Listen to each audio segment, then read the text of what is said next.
Hey everyone, it's Alan Schimmel. You're watching TechStrong TV for today, Thursday, April 30th. Thanks and welcome. This is the 24th episode of TechStrong TV. It's hard to believe, but it's just rapidly going by. We're closing out, coming on the end of our fifth week now of this, and pretty amazing. In any event, though, we're glad you're joining us. And, most people are still watching this on their computer screens, either at TechStrong.tv or digitalanarchist.com, or perhaps DevOps.com, Security Boulevard, Container Journal. Maybe it's on our DevOps TV YouTube channel or LinkedIn Live, Facebook Live, somewhere on your computer. But just a reminder, you can watch this on your mobile phone for both Android and iOS with the DevOps.com app. And the way I like to watch it is on my TV, on either Apple TV, Roku, or Amazon Fire, again with the DevOps.com app.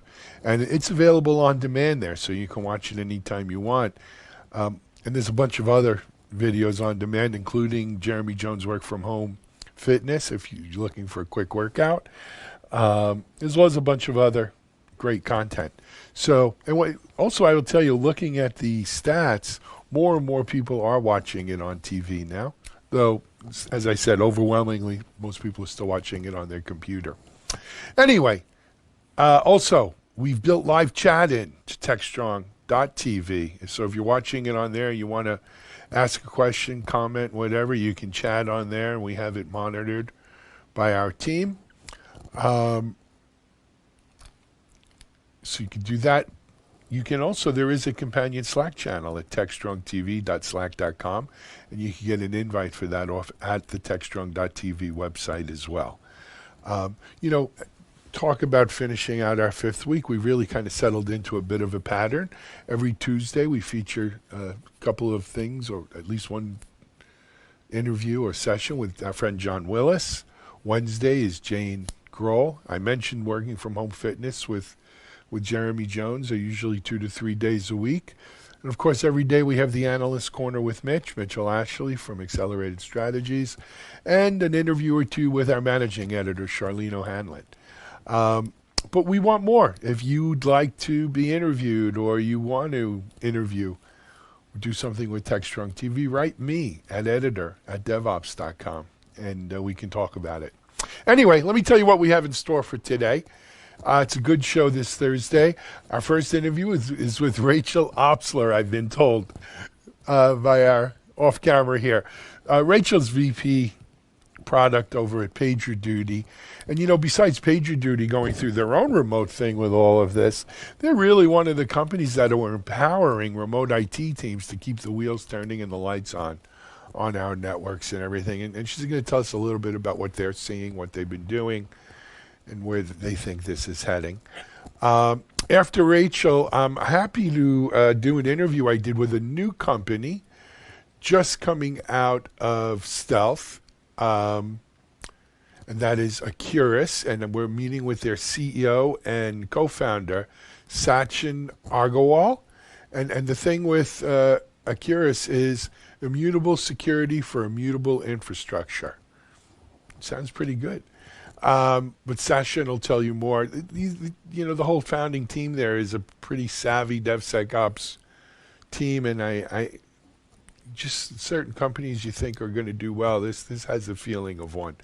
So I highly recommend that to you. And then from our archives, I'm going back to 2018 to an IBM Think conference interview I did with Ralph Van Beek from Robobank.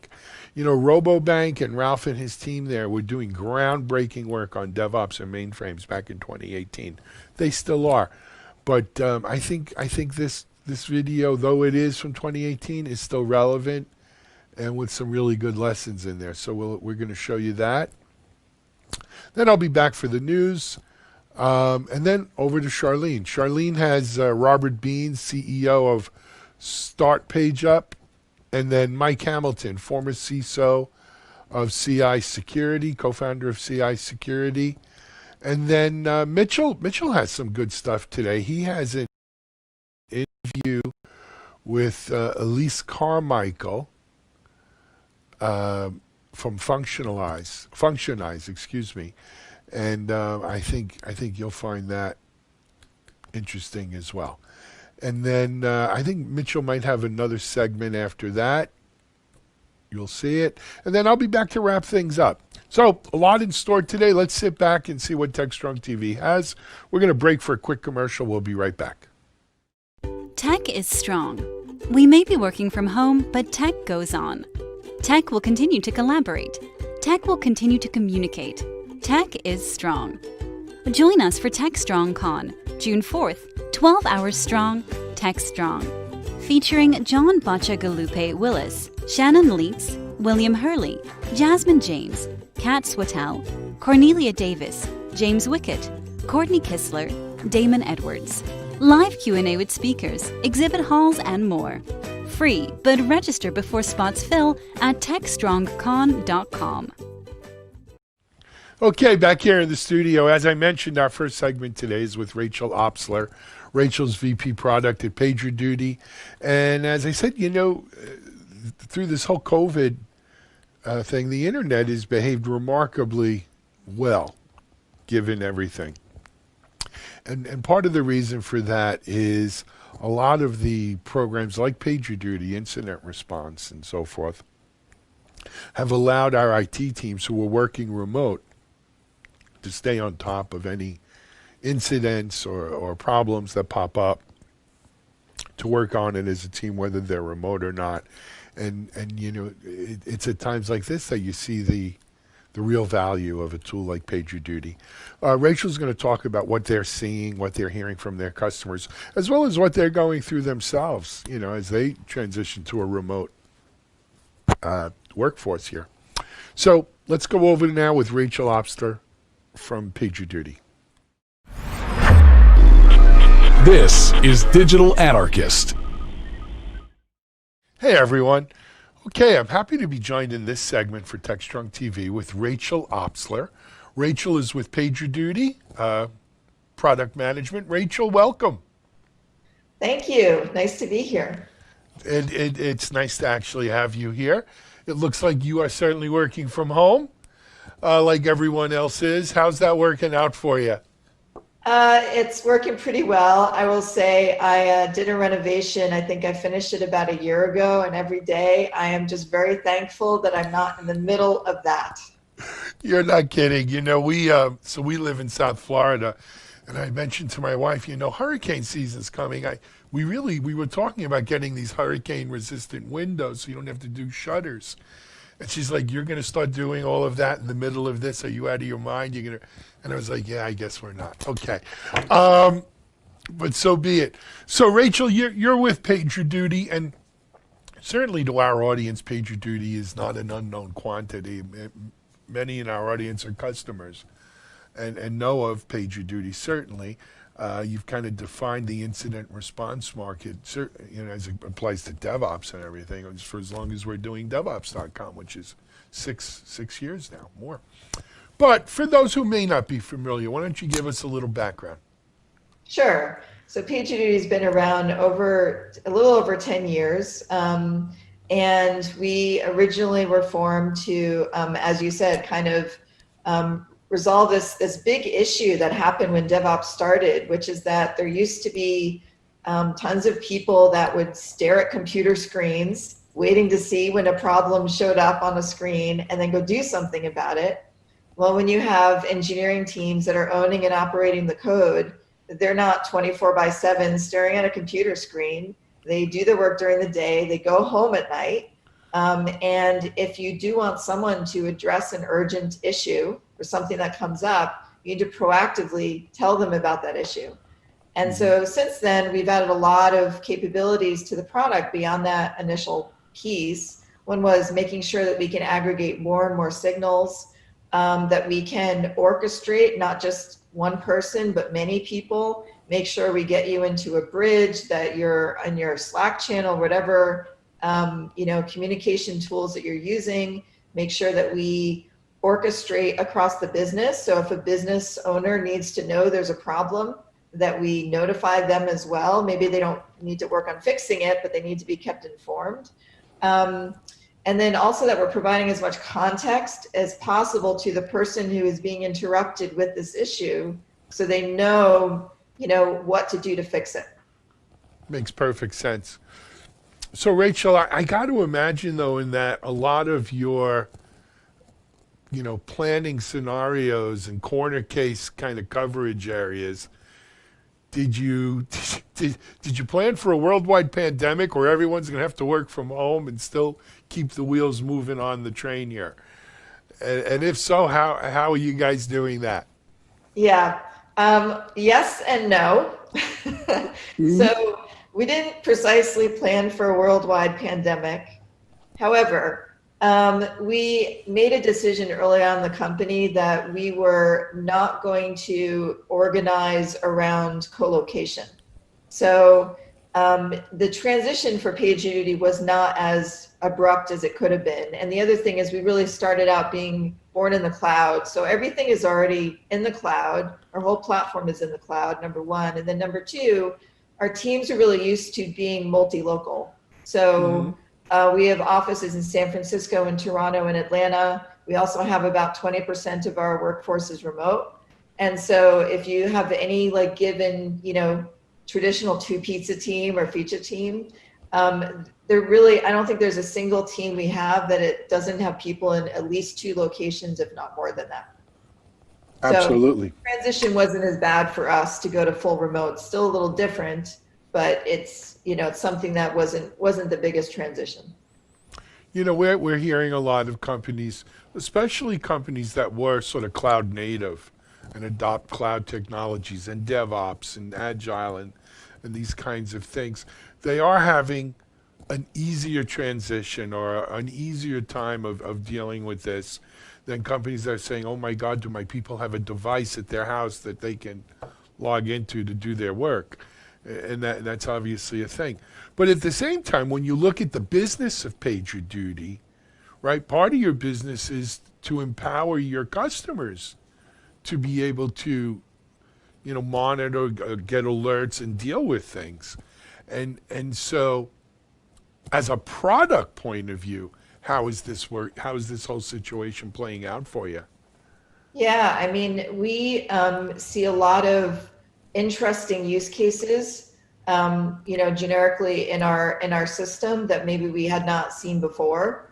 So one example is we see customers spinning up what we've been calling crisis management teams, and we ourselves have spun up one as a company. And so this is just a team of people who are responsible for acting quickly on something that is COVID-19 related, and it could be, someone on the end staff has suspected symptoms. This is when we were still at work, of course. Right. And making sure that they were following the right procedures or, doing what they needed to do. So that was one. We saw some interesting use cases around store closures. So let's imagine that suddenly you are a store manager and you know that your store needs to shut down. What if there were people who were scheduled to come in for a pickup of something the next day? How do you get in touch with them? How do you, so there are all these interesting requests to central IT to get information to help people figure out what is the right procedure to actually shutting something down. I mean, no one's ever done that before, right? Yep. Most people.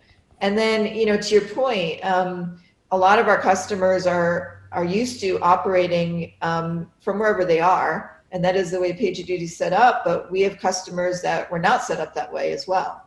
And so, interesting stories I've heard from customers suddenly everyone went home and the first week is really spent making sure that people have an equipment list so that they know where to order from, because literally people went home and forgot their power cord. Cool. Guilty. Luckily, I go back to my office every day to come here to the studio, but it happened to me, yes. I left the power cord, and it was a Mac power cord. A whole nother story.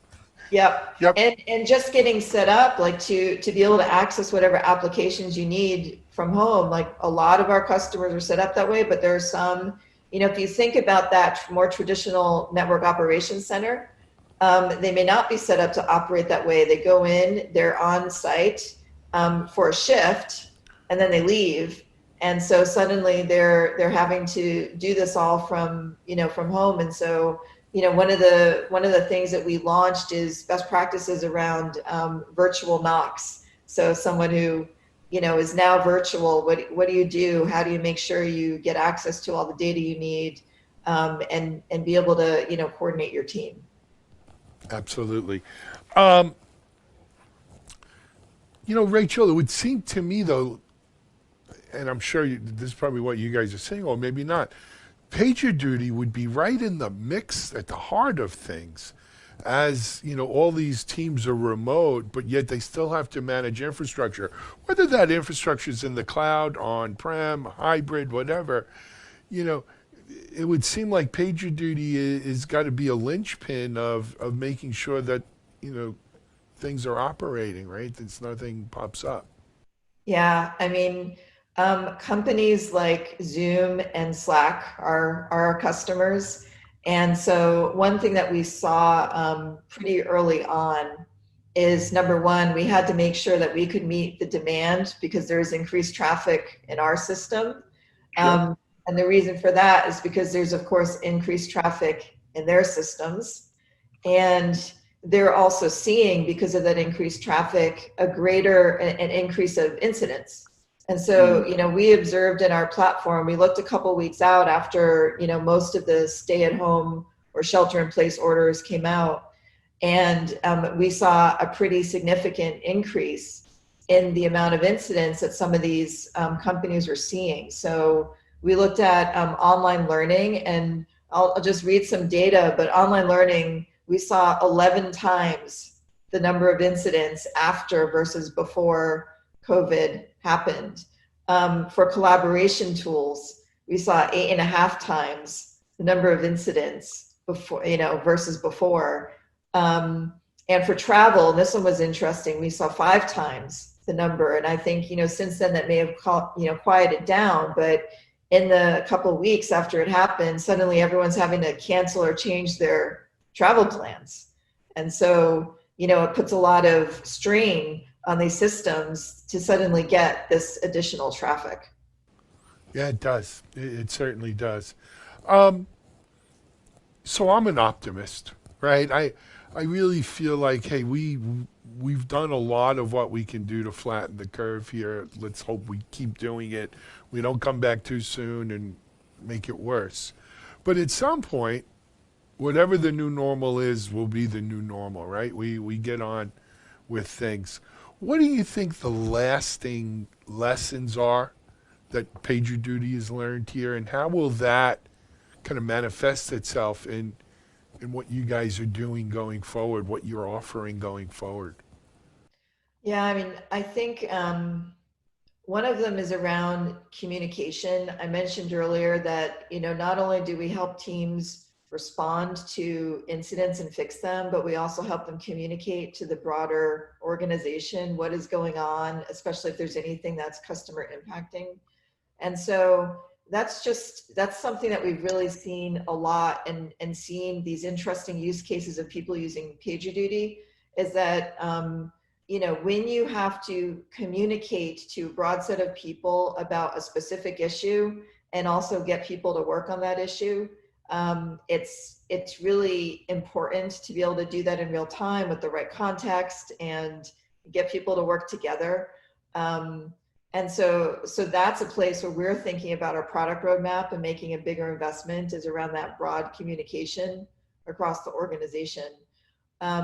Another piece of this, of course, is that, I heard a funny story about, people trying to get their parents to finally order food online or be able to do certain things online. And I think the last holdouts of people who have not transitioned to doing things online, I mean, we just forced the curve, right? Everyone talks about digital transformation, but we just forced the curve, and now, almost everyone, I would imagine, is capable and learn, and doing things online. And so I don't think we're going to go back from that. right? I think we're going to. I can't imagine how. Yeah, I mean, so like we were talking about companies that weren't ready for this. So companies that infrastructure is basically based upon you VPNing back into their mothership, into their home office, whatever, and then going from there first out to the cloud for a SaaS-based app. I mean, in the middle of this whole thing, you can't change it. You're kind of stuck with it. But I can't imagine companies still doing that after this. Yep. Yeah, I agree. And that was another forcing function, right? The same way everyone's forced to do things online, all these companies are now forced to make sure their employees can work remotely very effectively. And so there's also no going back from that. I mean, we talked about a lot at PagerDuty, and I imagine that we will have more people that are working from home more often. Oh, no doubt. Everyone we speak to says, you know what? What's the sense? I mean, there's really no reason why everyone needs to come in the office every day. Here's an interesting thing, though, that I imagine you guys would see at PagerDuty, and that is, look, when something hits the fan, something's wrong. A lot of times the people, who are using PagerDuty to be alerted and to monitor these things and to fix and rectify these things, they're not, with all due respect, they're not the person in product marketing or sales or what have you. They are the IT people who do need, let's call it an enhanced level of access to whether the assets are in the cloud or on-prem or where have you.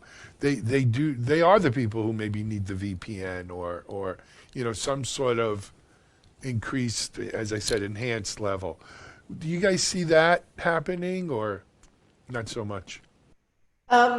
We certainly have seen, yes, more people being forced to work from home and needing more access or different types of access than they needed in the past. So, I mean, I think the way we saw it in our data is lots of urgent requests to IT. Set me up with this. I need that. Like that, there was a lot of that. Even that store example is an example of that.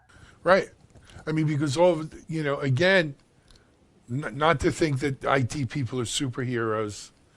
Maybe they are. But, but a lot of, in order to keep the wheels turning, I mean, where would we be without an internet or without the cloud, without the Zooms and the Slacks and all of these things right now? It would be pretty lonely in the house. You'd have homicide rates going up, and divorces and everything else. So I was thinking about that and thinking, just this morning, I was thinking if this had happened even 10 years ago or 5 years ago, I mean, there'd be no Disney Plus yet. Like what would people do with their kids, right? I agree. It's crazy.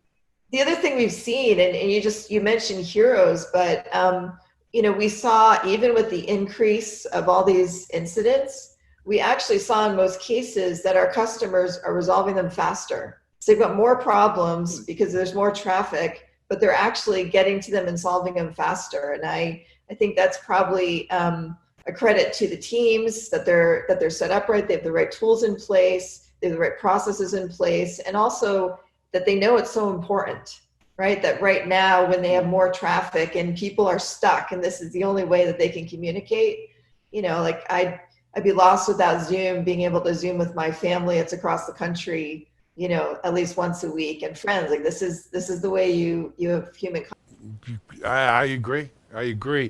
And really, look, as a tech dude, I'm really so happy to hear that because you know what? The internet has really, it was designed for a nuclear, Holocaust situation, right? A nuclear attacker would survive. So the internet has really kind of behaved and performed the way we would hope it would. And the cloud and the burstability and elasticity of cloud services have lived up to the bill for the most part. There's always little silly things.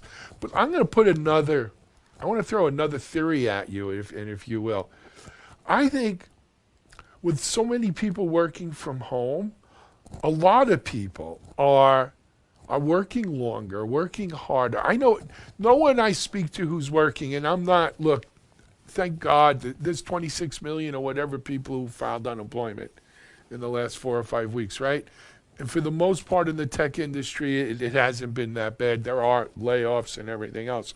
But everyone I speak to who's working in the tech industry, they're like, we're so darn busy. We don't have time to look up here. It seems like we're working harder, longer, more than we did before this. And that may be a reason.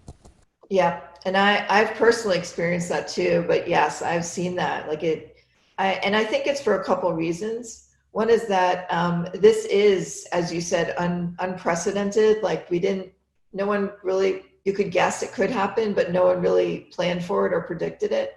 Mm-hmm. And so, we ourselves have been trying to figure out, what does this mean? What do we need to change? How do we work differently? I mean, imagine every single marketing team that is out there that suddenly has no physical events. And so their job has moved from being able to have a combination of physical events and online events to purely online events. That's a pretty big shift for an organization. And so there are shifts like that are happening across companies that have that are even more than just, I have to work from home now and work in a slightly different way. And so I think that that piece is maybe what's one of the reasons why it feels like we're all working harder. It's because we're trying to keep up our regular day jobs and also adjust to a very new alien world. I mean, yeah, a very different environment. You're right. Hey, Rachel, we're about out of time. I want to thank you for joining us here on TechStrong TV. Tell all the PagerDuty folks, keep up the great work. They're one of the people helping to keep the lights on. Thank you. By enabling these other people who keep our lights on. Thank you. And, I hope to see PagerDuty at a conference soon one day. Who knows when, but they will come back, right? Yes, we got tons of swag. We need a place to give it out. You and us both, man. All right. Rachel, I'm going to mess up your last name because I can't even read it because this monitor is so far away. Obsletter. Obsler. Yeah? Obsler. All right, I was close. I even with my glasses, it's too far. But Rachel, thanks for joining us. This is Alan Schimmel for TechStrong TV. We'll be right back with our next guest.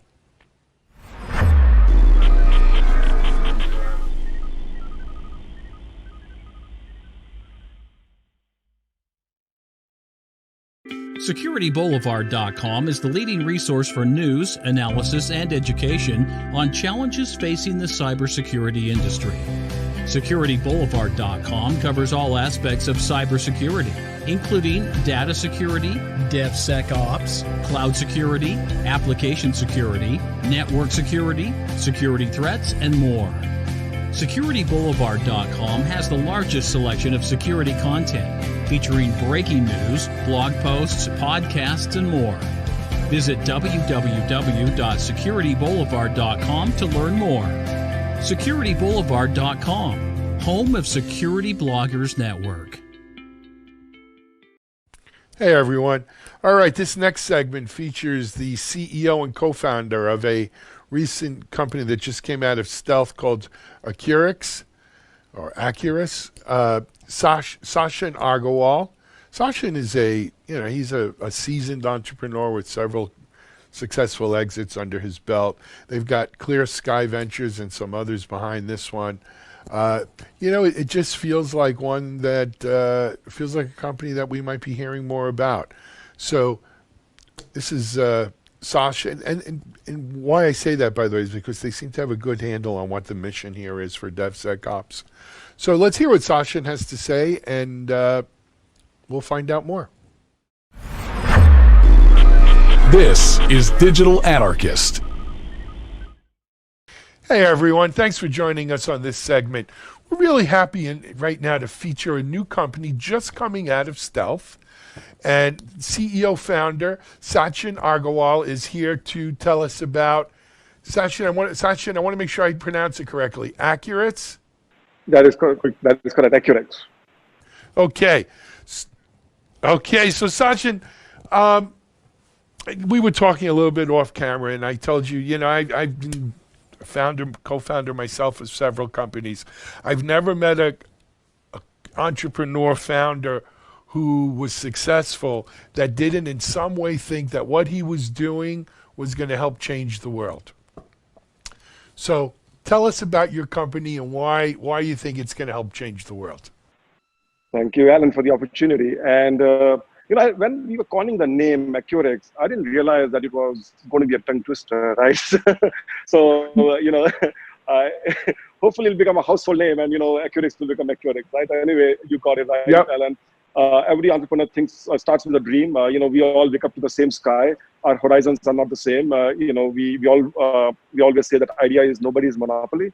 So the way we look at the things, and in our little world about how enterprises or the organizations are adopting latest technologies, specifically cloud native, and we keep hearing about containers, service mesh, serverless. As enterprises adopt and embrace these new technologies, one thing that we are realizing is that their infrastructure is becoming increasingly immutable. And what I mean by that is, once the infrastructure is deployed, it is not modified. Right? We have looked at you have written a lot of blogs, a lot of articles about immutable infrastructure. That, you want to change it, fix it, modify it in any way. You need to rip it apart, and provision a new infrastructure. So recently, most modern enterprises or most modern immutable infrastructures are now being provisioned through code. We generally call them as infrastructure as code, and they are basically programmatically defining each layer in your stack, and they are declaratively defining and configuring your entire cloud native infrastructure.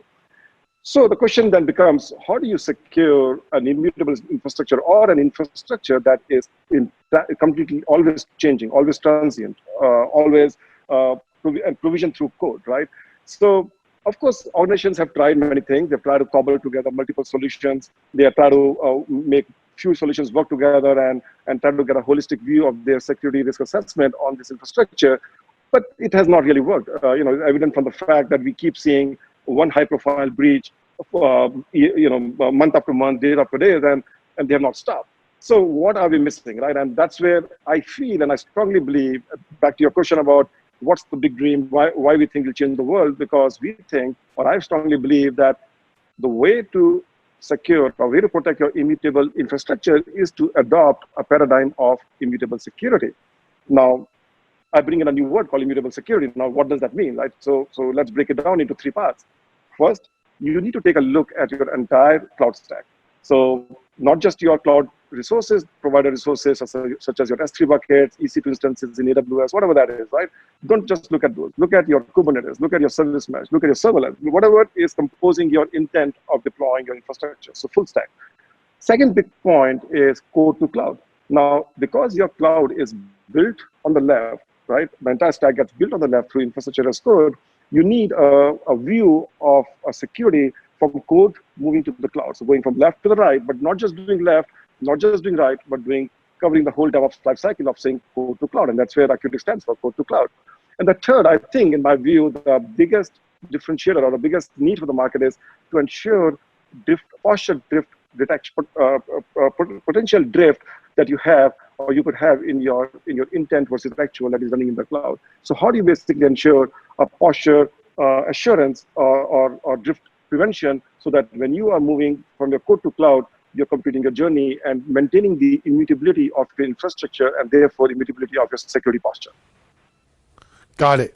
So to me, when we look at things that are immutable in technology, right? Immutable infrastructure, now you're coining immutable security. These are all possible because of software, because with immutable, we don't, you can't, hardware is too expensive to throw away. But software, we can always, recycle, if you will, and it becomes immutable. So I'm going to assume then that the Accurix solution is totally software, right? And that today it goes across containers, meshes, VM hypervisor, cloud, on-prem, bare metal, serverless. Whatever, it makes no difference because as long as it can run software, it can run your security product. Is that fair? So that is fair, Alan. I just want to bring you back to seeing what write his application code, but we're requiring him to provision his infrastructure. Today, these programmers have a lot more privileges, a lot more access to the infrastructure than they originally had. And you have covered this in multiple articles talking about DevOps and the rise of all those technologies.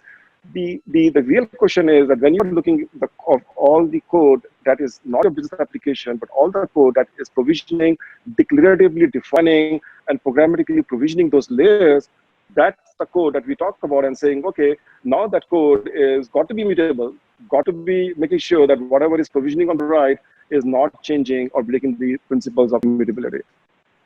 Got it. And so now, how do you package this, I guess is my question. Is this something that gets built into the CI/CD pipeline? So we're starting left, as you mentioned, and going all the way to right. So it's looking at code from putting it into a Git or some sort of repository. It's looking at it from there all the way through to deployment and then post-deployment. Great question, Alan. And obviously, we should have talked about it as well. So now we are entering into a programmer's world, right? And historically, we have seen that programmers really don't care about security, right? I mean, we have seen in the past that, okay, you're going to touch my process, you're going to bring in new guardrails to what I'm doing, then thank you very much, right? So, yeah. So yes, Accurix, the way we do it, the way we envision the use of this software is when the programmer, before he even checks in his code, so on a pre-commit basis, he's written his source code wherever on his local machine, for example, he can actually download or implement a command line interface. By the way, we are coming with a free version, in this week. And by the time, of course, we get to, by the time we wrap this up, you'll see that Accurix is live, and we have a freemium version running and generally available to the market. But coming back to your question, we can enter in many places. We can enter at pre-commit phase. So basically, when the developer has his code on his own local machine, we can come in at the Git repositories or the so we have a Git plugin with GitLab, Bitbucket, all the major code repositories. They're available today. And the third thing we can come in is as a Jenkins or a CI/CD pipeline. Let's say people do not want to integrate Accurix platform into their code repository. So we can still come in once your code is compiled, even at a binary level. Yeah. So basically, we made it easy for adoption and implementation, putting no agents, making no source code changes, getting only read-only access, so we don't really touch your world. Excellent.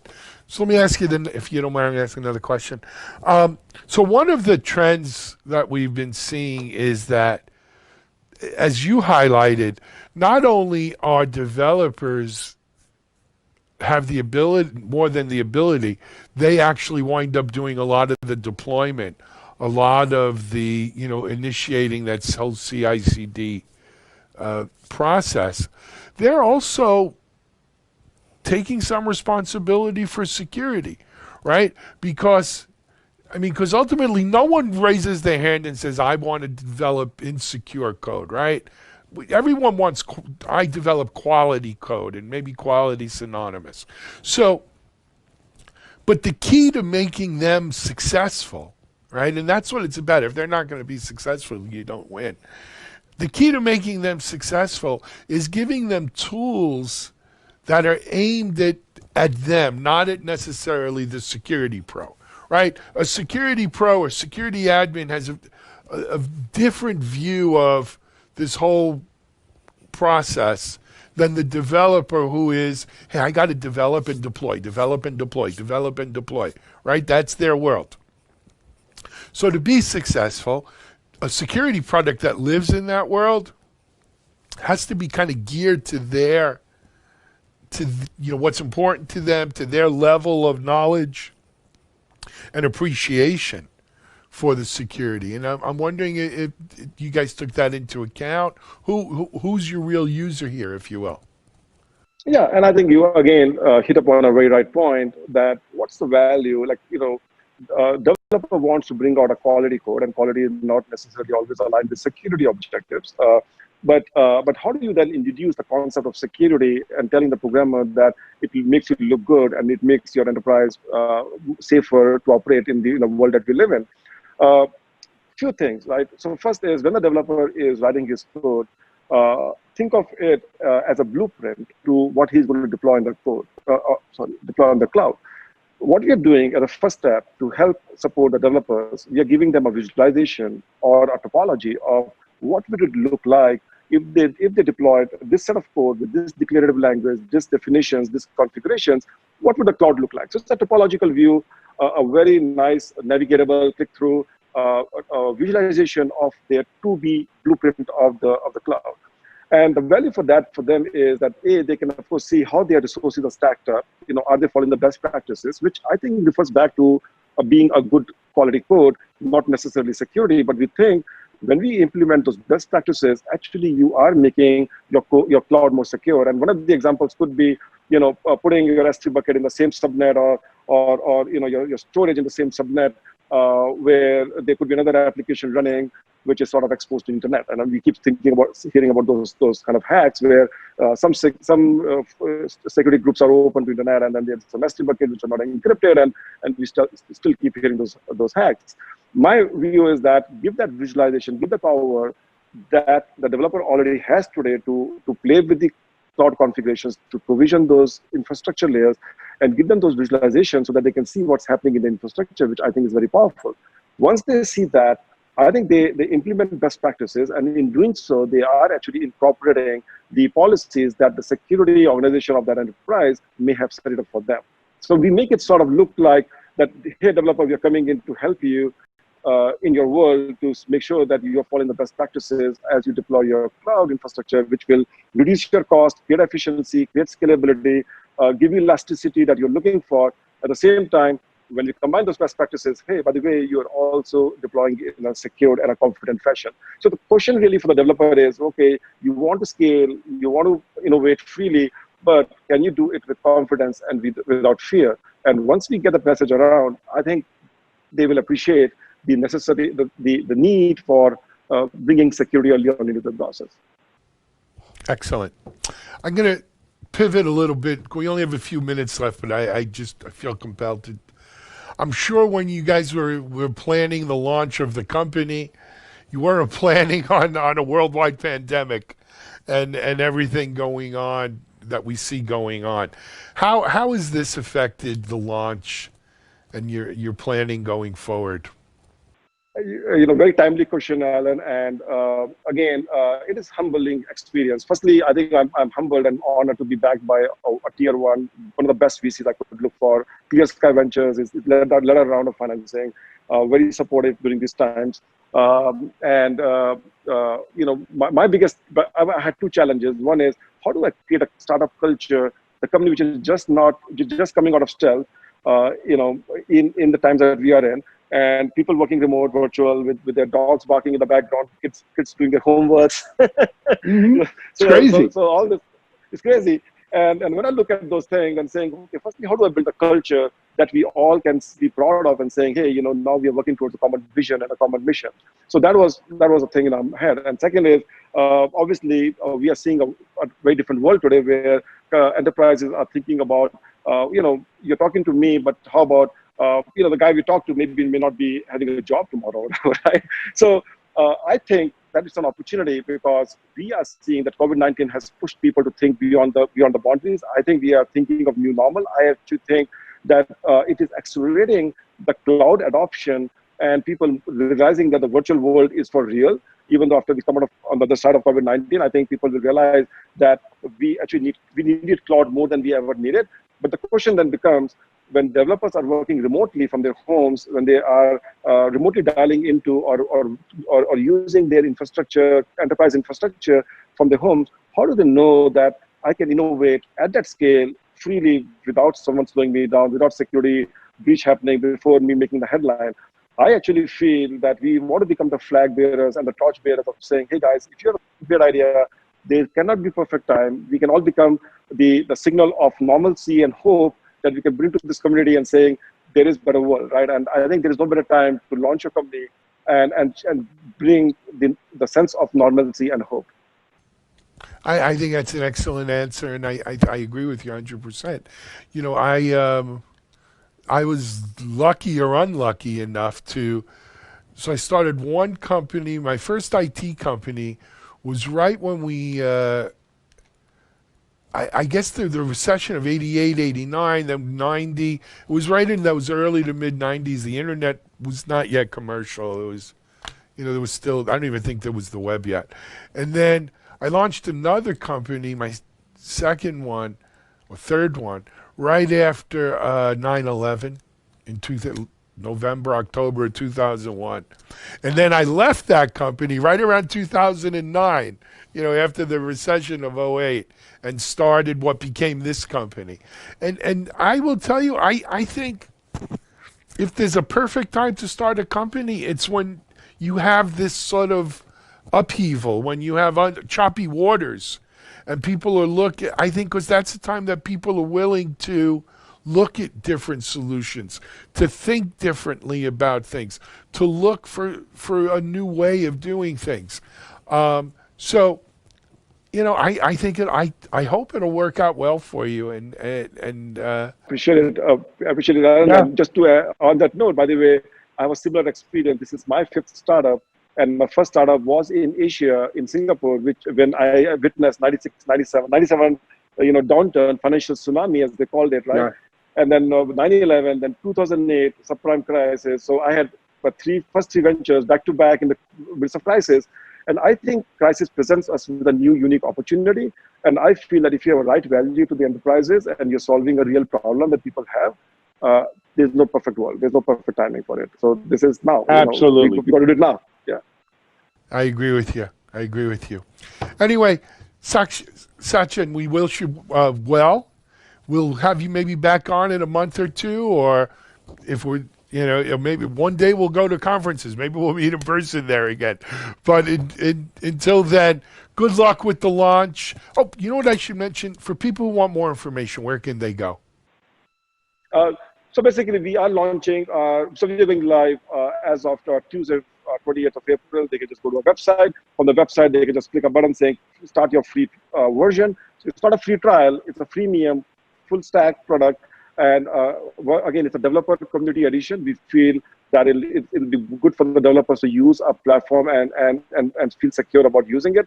So yeah, they can just go to our website and start using the software. It's available, generally available. It is free, and it requires no credit card, no authorization. You don't even have to sign up with us. You can use your Git login. You can use your Bitbucket login, whatever you're comfortable with. Keep it simple, and you're ready to go. Fantastic. Okay, that's going to wrap this episode up. We'll be back soon with our next guest. This is Alan Schimmel for TechStrong TV.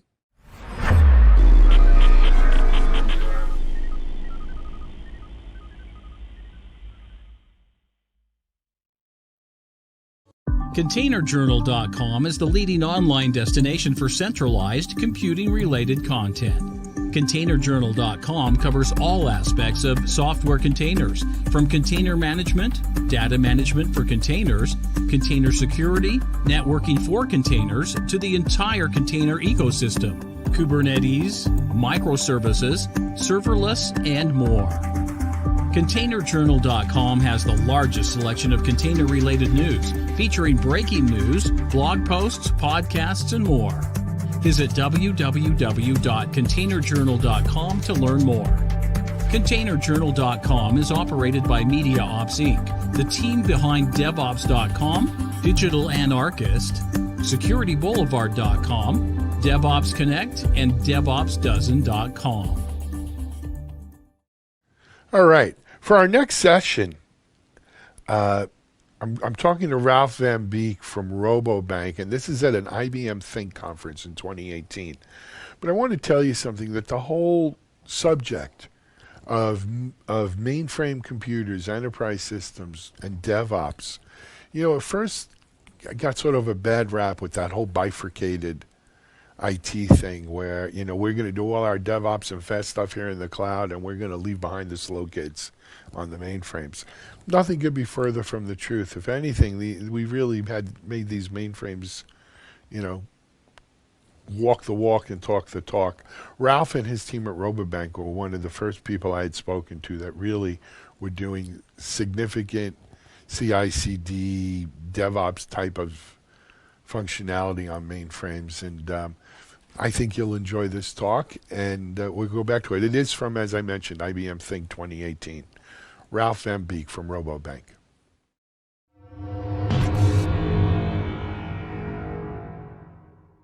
Hey everyone, it's Alan Schimmel of DevOps.com and DevOps TV, and we're here at IBM Think 2018 at the Mandalay Bay, Las Vegas. I'm joined by there's an IBM event. This is what, your third one with us now, Ralph? Yep. Ralph Van Beek, DevOps at Rabobank, and of course, that covers a lot of sins, Ralph, right? Yep. When we say, why don't you share a little bit, what exactly do you do in your role? Well, what I do in my role, we decided at Rabobank that we need to professionalize the automation of the IT process in a similar way that we treat our business process. So developing them under architecture, looking to the process, and from there making the rest of your architecture. And I started with this some 4 years ago. Primarily focusing on the payments area within the Rabobank, which is some 70% Z, 30% distributed platforms, and well, trying to meld this together as one integrated and automated process. Sure. And Ralph, over the last, well, this, as I said, is the third year, but in the last 2 years, we've spoken a lot about Rabobank and the transformation and what was driving it and stuff like that. But I wanted to focus this year's talk, if we can, to a little bit about mainframes and how, the shift left that we see in cloud-based DevOps, let's say, is a little bit different with mainframes. The idea of testing and so forth, also a little bit different with mainframes. And, for those of you listening and watching, make no mistake about it. The financial industry still runs on mainframes, right? It is, yep. And it's not going to change anytime soon. So let's talk a little bit, and obviously you can't talk about things you can't talk about, right? But let's give our viewers a little background into DevOps, mainframes, testing, shift left, Rabobank. Okay. Well, thanks. To start with, we are dedicated to go full DevOps, automate everything where it is possible. There's a big business need for that. I mean, our customers are driving us to come with new services. We've got the fintech movement and things like that, and that also hits the mainframe. So we need to speed up. We need to be more agile. So we started to adopt most of the mantras from DevOps, also applying them to the mainframe. And at one point, when it is regarding to testing, we found out that you run into challenges. If you look to the typical architecture of mainframe applications, and perhaps I shouldn't say mainframe applications, but it's more about transaction processing systems, they have an architecture which is designed for stability, it's designed for scalability, for consistency of data. This leads to an architecture which is much more integrated. So now the DevOps mantra says you should modularize smaller chunks of functionality, test it individually. And we found out that, well, although we are striving for that, we still end up with a considerable amount of end-to-end tests that is basically inevitable due to the architecture of the application. Now that's not typically mainframe, it has to do with the transaction processing nature, but as these transaction processing applications usually tend to run on mainframe, this is becoming an impediment for going full automated. So. Yeah, and so Ralph, what has been the approach at Rabobank with this? It's a couple of components. To start with, try to avoid end-to-end tests as much as possible. That still stays. But then at the point that you do have a need for end-to-end tests, and that can be due to the architecture, but also to the related risk, we try to shorten them as much as possible. So not trying to have full copies of the entire company application landscape, but then focus them. So there's a lot of to do with virtualization of services. The second big chunk is about having consistent data in these environments, which is something that we do with a couple of IBM products, which is it's Optim, it's Hades, it's DataStage, and we have set up a capability, a test data fabrication process where we, in an industrialized manner, supply consistent end-to-end testing data. Now, together with the story of last year, which is about application deployment, and then having an organization around that, means that we are now in a situation that we have dramatically improved our capability in end-to-end testing. I mean, I've spoken to customers or to other IBM customers here over the last day, spending over a month for an end-to-end test. Yeah. We now have a single end-to-end test environment where we run 60 end-to-end tests a month, each month. High scale, we're using RIT for high performance virtualization, doing some 200 million virtualizations each month. So this is, I mean, 60 tests a month may sound small, but we are talking about end-to-end tests. Yeah, when you're talking about end-to-end, and for our listeners, let's be clear about that. We're not just talking about running a test on a new snippet of code. You're talking about end-to-end tests on enterprise-level applications. Exactly. Yeah. You know, that are on both systems of engagement, system of record. So this is not an easy I mean, in the old way of doing things, this would take weeks, if not months, right, to do that kind of test on an app. It is. Yeah. That's one of the things we found out is if you look to the steps you take in automation, automating the provisioning of your infrastructure, then automating the deployment of your application, that all doesn't make sense if after that I still need 6 to 8 weeks to completely configure my environment. So if that's still old style craftsmanship work, you will never get to the agility that that your customers basically demand from you. Absolutely. So Ralph, let's if you don't mind, you've been to these IBM conferences now for a number of years. You speak to other practitioners, organizations who have representatives here. This year, we're seeing maybe it's a little different in the way it's organized around how we're doing. When we talk about DevOps, we talk about automation, we talk about testing, continuous type of stuff. And we're seeing it sort of, my take, we're seeing these ideas being embedded, if you will, into artificial intelligence, security, business in general, right? So it's not just where in years past it was almost doing DevOps for DevOps' sake. Now it's about, hey, you use these DevOps means, these ways of that we call DevOps as part of what you're doing, in a bigger arc, which is business processes, right? And so I wonder, like, here you are, right? You're director of DevOps or at the bank.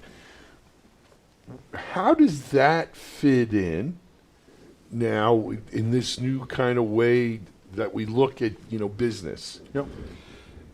Well, if I just look to my agenda over the last couple of weeks, you can see that same happening. DevOps is more or less becoming the natural way of doing things, but it also means that it is more and more integrated with other common practices. I think over the last weeks I spent quite some time on GDPR and the entire. You're not the only one.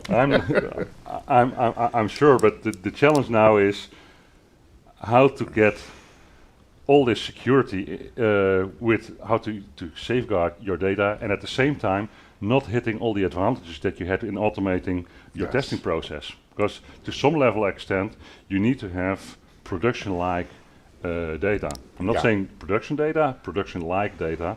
So that's already one challenge. But another challenge, if it is about the AI, that's one of the main topics here. We are exploring ideas of how can we now, in the initial stage of testing, use AI to define our test criteria, to distill requirements from the business processes into what do we now have to test, which is still, I mean, application design is still rather more art than science. But also not really integrated with the automation of the rest of the process. No, absolutely not. No. I want to just, because some of our listeners at home may not realize how big a thing you brought up, and that is this idea of how GDPR affects test data. Yep. Right, because it used to be prior. Well, GDPR doesn't come into effect until May 23rd May or 25th. May 25th. It used to be you can grab subsets of your own data and run tests on that, right, to make sure that it worked and so forth.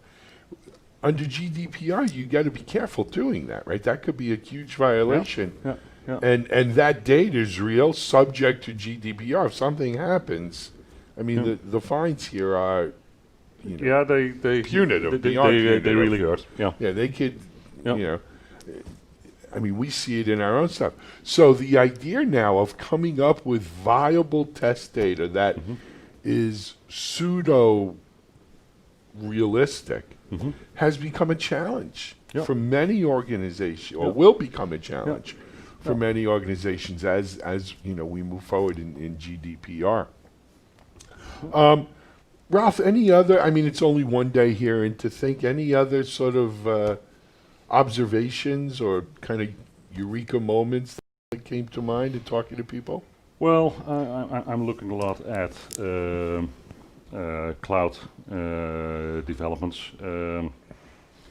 One of the challenges that I see is how to combine Cloud4Z together with this challenge of all these test environments. You have these test environments that are populated, that are an asset in itself, and so here's cloud, you want to spin down your environment, and here's your test environment with a lot of investment in it, and you don't want to get that away. Right. There's tension between those two, and so I'm looking for solutions for that, and to see how can we just combine, because they are both great concepts. They're both great concepts, and they can both help each other, right? The trick, as you said, is instead of doing this, right? And so wouldn't it be great to leverage the elasticity of the cloud, right, for testing scalability, while still using this, not only the infrastructure, but the know-how, the whole process, the whole, our whole way of doing business. We don't have to throw that out. You don't want to throw that baby with the bathwater. Can we just leverage here to make this better? Of course, devil's in the details there. I think the nice thing about this cloud movement is it more or less forces you, it triggers you to do your homework. So if you haven't got the management of your environments well in place, and I mean with management, I'm not talking about the infrastructure as such, but the entire pillar from infrastructure, application, and your entire set of testware, then it will hinder you. You won't be cloud ready enough to just make that step. To do, and what you just described there, Ralph, it really goes to the nitty gritty, the heart of what we call hybrid cloud. Right, which is leveraging cloud without throwing out years and millions, if not billions of dollars in investment we've made in our infrastructure. I remember being here, I guess it was 3 years ago, interviewing a major client of IBM who was moving to the cloud. And what they were doing is, as they would turn on a service in the cloud, they would just shut down the service on-prem. Seemed, very radical approach, incredibly wasteful, right? How do you throw out, in this case it was 50 years for them of Yep. of stuff to start with a green field here, right? Yep. It just doesn't seem. It doesn't seem natural, right? I see this. So I live in Florida, as you know. When they redo the landscaping, they chop down beautiful 30, 40, 50-year-old trees. They just chop them down and replace them with new trees that'll grow. Why would you chop down a tree? It's the same thing here. Apart from that, a lot of these old stuff, these things evolved over time with very good reasons. There's a lot of thinking in that, and the way things are set up is usually for very good reasons. So it's not wrong to chop down a tree once in a while when it's in the middle of the road, but at the same time, you should make conscious decisions on that. You know, but sometimes, Ralph, I think to myself, you know, Alan, are you getting old? Well, we have the same color of hair. Yeah, so. exactly. But is this the new way of out with the old, in with the new, and these legacy? Look, you know, some of these people think mainframes are legacy, but that's their problem. But you know, do we put too much investment into preserving these legacy things just because they worked then? Yeah, well, getting to my initial message, I think there's a lot of misconception in this. If you talk to the mainframes are giving bad names, so it's monolith, it's legacy, etc. But again, we redesigned our payment systems completely greenfield. I remember. Started to rebuild them on mainframe with COBOL, with a brand new architecture, but because of consistency, because of performance, because of scalability, we ended up with an architecture which was much more modularized, but still the very core of processing still had the same monolith characteristics. Not because it's an old-fashioned way of designing, but because it's a prerequisite to be this performant and this. It was the best solution. Yep. I mean, that's another thing I think we lose a lot of times when especially in technology and IT, where we suffer from shiny trinket syndrome. We always want the hot new thing. Yep. Is that just because there's a hot new thing doesn't mean the old thing was necessarily all bad, right? And like everything else in life, it's about finding the balance, right? Of how do you leverage that. So, anyway, I'm glad to see you. You know, you're on the front lines of this at Rabobank, and you do a great job with it. Thanks so much for being our guest here today. Pleasure to be here. Enjoy the rest of Think. Okay. Ralph Van Beek, Rabobank, here at IBM Think 2018. This is Alan Schimmel for DevOps.com and DevOps TV. Have a great day. Okay, everyone. Well, it's time now for the news. As usual, I'm going to just give you a couple of the headlines and articles from our sites. You should really go to the sites themselves for more. But let me highlight one or two for today. On Security Boulevard, we have the Supreme Court agrees to hear cases on what computer trespass means. You know, and this isn't what you may think it is. A computer trespass may mean a government agency taking your computer and accessing your information without your permission. It may mean an employer-employee or contractor situation. It could mean a family member, friend, or even a stranger, you know, accessing your computer and files and information. What exactly is computer trespass?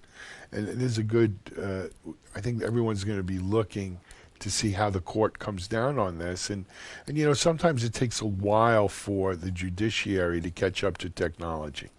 So whatever they rule on now, and however they rule, it may be subject to change as the judiciary sort of catches up to the technology.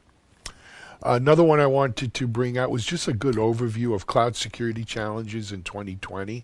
That is on Security Boulevard. Check it out. It's a good one. Let's move over now to Container Journal. The Term project has come out with 2.0, advances in container image scanning, and I'd recommend taking a look at that. And then over on DevOps.com, two ones for you. DevOps trends for 2020 and beyond. again, one of these trend articles that proved to be very popular. And then one on, speaking of popular, coronavirus impact. Enterprises must focus on what works. I think it is good to be focused on what works during choppy times like this. But as I've said in the past, I think it's also a good time to try to find out what works and try new things as well. But read the article, and I think you'll see for yourself.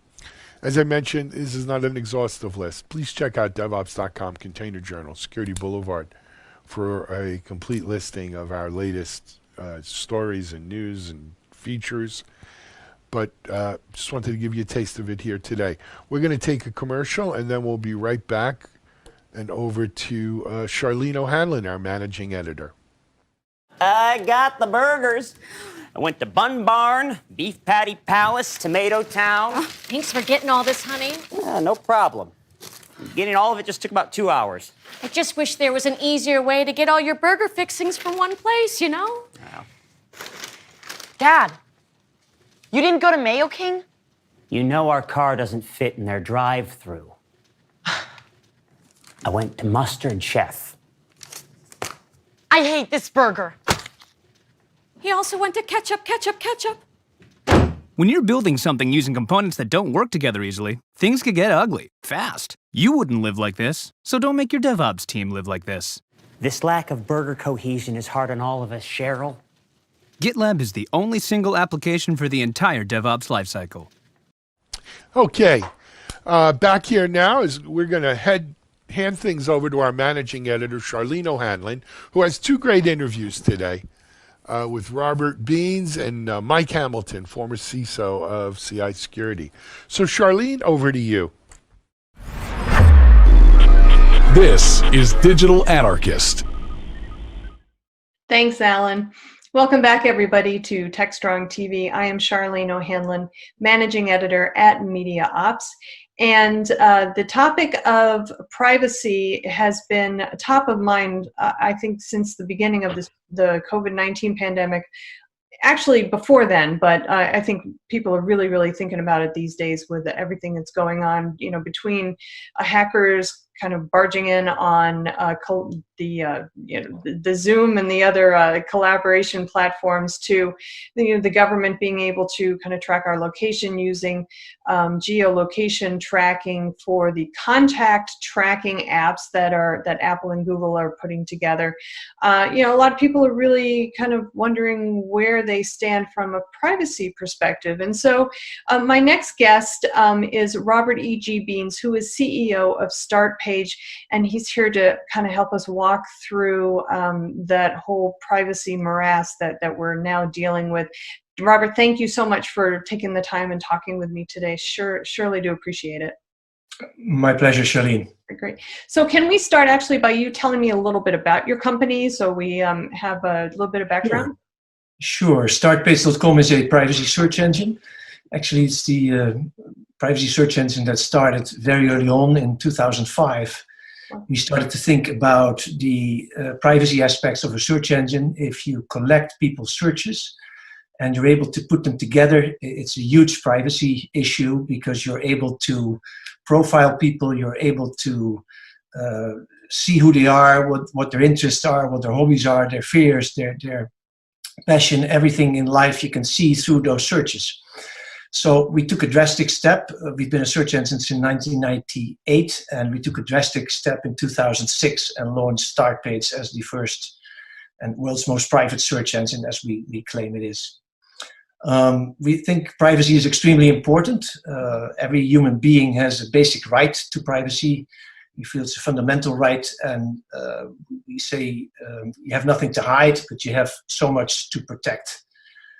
Privacy indeed is a hot topic these days with any tech discussion, and I think it'll be that way for many years to come.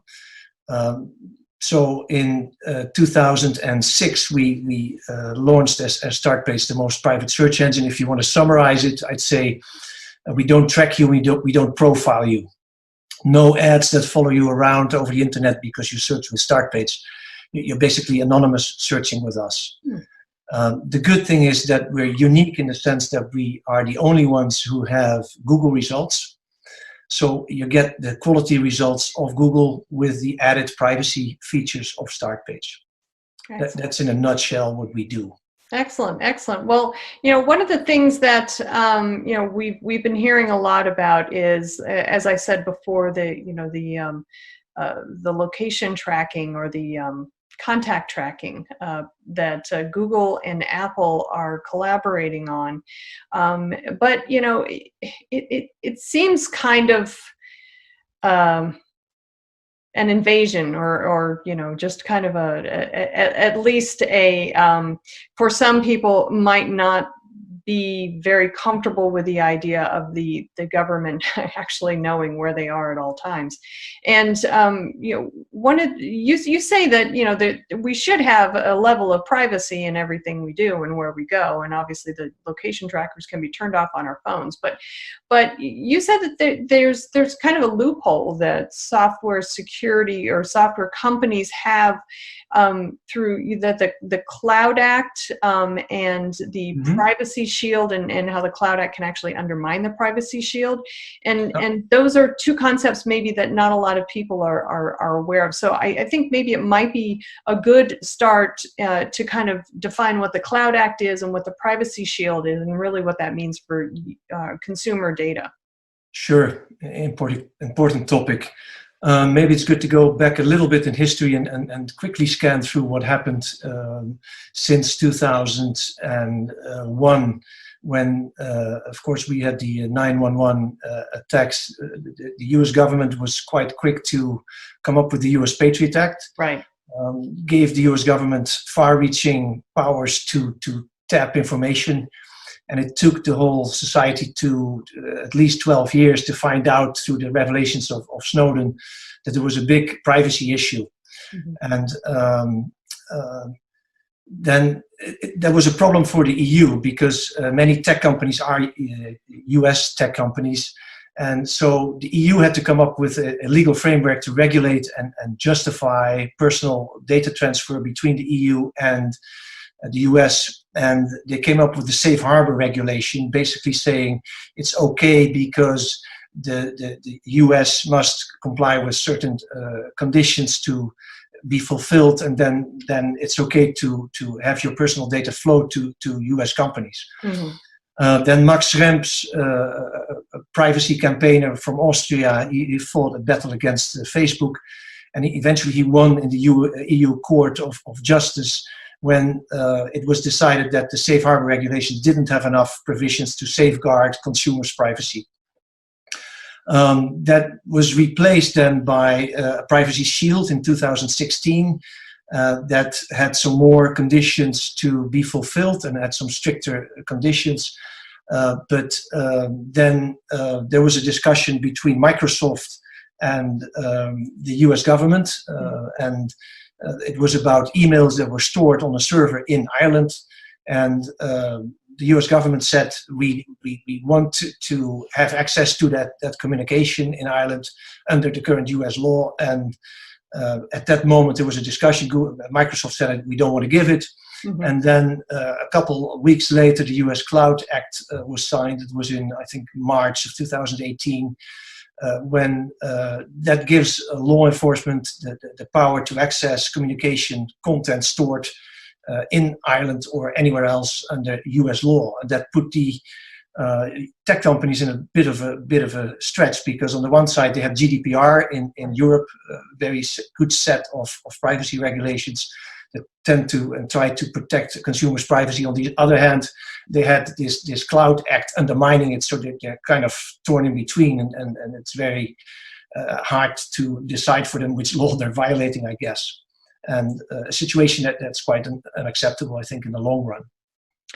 So is the data strictly data that is on consumers in other countries, European countries, or does that include American data as well? Or there data on Americans as well? It basically includes data on Americans as well. Okay, all right. So at first glance, it sounds like, well, this is this is overseas, so this is not quote unquote our problem. But it sounds like we need to be as aware because obviously we're a global community of users, and so our data is everywhere. And the global community is more and more one community where exceptions and local applications of laws don't really matter. Eventually, it's going to be one global community that needs to protect their consumer privacy. Right. So what does that mean then for our data privacy rights as Americans and as global citizens? Because if the U.S. can actually, law enforcement agencies can access that data, and the government, it sounds like we don't really have any expectation of privacy anymore. And we should have, and that's of course where StartPage tries to play a role since 2006. We try to offer an option for people who are caring about their privacy and they want to have options. Have a good option and to replace the regular search engine with startpage.com. And there's many privacy respecting tools that try to do the same thing. And especially with the COVID-19 effect taking place in the world now, of course, there's two effects with COVID-19. You have on the one side, everyone's home working and there's all sorts of safety and security and privacy aspects to that. And it's also the apps that the governments are trying to use to fight and mitigate the effects of COVID-19. And with a lot of political but also popular pressure to do that, privacy seems to be temporarily put on a second plan, which has a lot of dangers in my view. On the one side, of course, it's a big crisis we're in altogether with COVID-19, and everyone is willing to help the local health services to mitigate the effects. But there's three elements that they're trying to do. Basically, they're trying to have medical information together with location information. And once they find out where you've been and the medical situation, if you're catching the virus, then they want to go back and say who have you been in contact with through your location device, and try to warn those people. And given the urgency and the fear in the world today, many people are eager to embrace those tools and say we'll do anything possible to get us back to a normal world. Right. But let's by all means also consider the privacy aspects of it, because we have such a bad example in 911, which created the Patriot Act, which basically showed that the whole world was then under surveillance. And that's an extremely negative effect. Of course, using those technical tools, they have to be, I think they have to be temporarily, they have to be necessary, and it has to be evaluated medically. You have to be proven to have an effect, and they need to be proportionate, and that's important and essential to keep track of them also when the pandemic is over eventually, that such extraordinary measures are not continued, because it's very easy to become the new normal and continue to keep tracking people's whereabouts and whatever medical information they're carrying. And I think that's very important to do. It could result in ongoing mass surveillance eventually if we don't watch out. Right. That's exactly what I was thinking is, do we become so inured to the idea of having the government or any other organization track our location and have access to our data if it comes to that. At what point do we become just comfortable with that idea, and what does that mean for us as a society as a whole if we if we really don't have that expectation of privacy any longer? Very important. I think we just have to look at China to see what is possible in a negative sense. Yeah. It's it actually is kind of scary when you think about the idea that a pandemic could actually change the way people view many different, there changes their whole mindset regarding a number of different things, from privacy to security to what they're willing to give up to be safe. And it's really kind of fascinating. So what are some of the things then? I mean, you talked a little bit about Smart Page, but what are some of the Start Page? What are some of the other things that folks might be able to do to kind of protect themselves and their data and privacy in general, not just now, but kind of moving forward? Mm-hmm. I think one of the most important things is become aware and get yourself up to speed what's out there. There's all sorts of websites that you can go to, the Electronic Frontier Foundation, for instance, or you can visit websites like privacytools.io for information on which tools are more privacy-centric and how they work and function. So you can find privacy alternatives like Start Page for what you're using today. Mm-hmm. There's general things to do having to concern security, like keeping your software updated or never click on emails, use a browser like Firefox, or those kind of things that are important. Yeah, there's many things that you can find on the internet to start taking the first steps.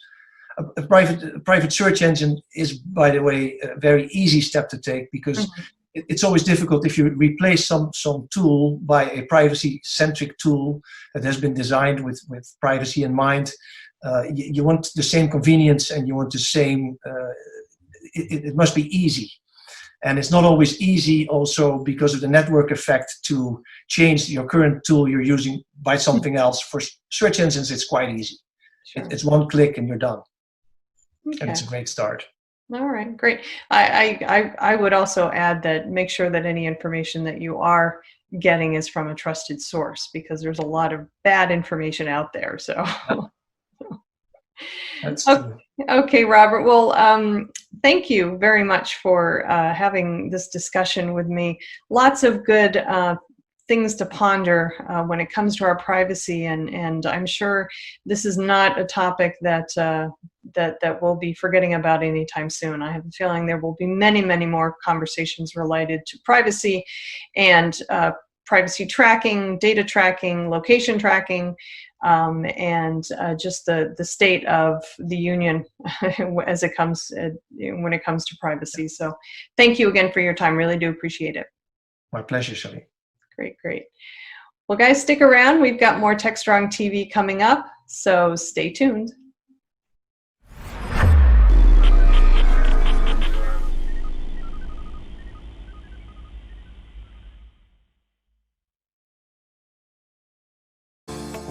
Disruption is occurring across every aspect of IT. Open source, cloud services, DevOps, and cloud-native software architectures are democratizing IT and radically transforming how business is done. The old ways of creating software and doing IT are being replaced with agile, flexible, faster, and cheaper methods, benefiting vendors and users alike. Accelerated Strategies Group is out to democratize access of industry expertise and knowledge. We use our expertise and experience to offer insightful, intelligent, useful information in a variety of formats relevant to the IT community: digital events, videos, reports, assessments, workshops, and implementation projects with tech vendors, IT organizations, and business leaders. We widely and openly share our work products, often for free. Analyst reports these days aren't worth more than a graph or chart that tells a story or illustrates a market trend. We work with developers, DevOps teams, cloud architects, security engineers, and transformation leaders most every day, creating and implementing transformational strategies and technologies. We're not just thinkers, we're also doers.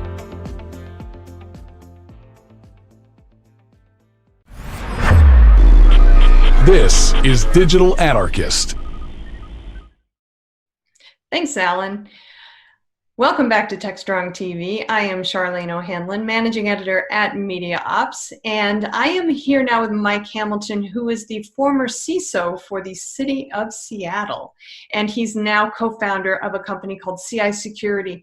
And we are going to be talking about some of the things that CISOs need to keep in mind as they kind of enter their planning for the post-pandemic work from home paradigm. So Mike, thanks so much for taking a couple minutes and talking with me today. I really do appreciate it.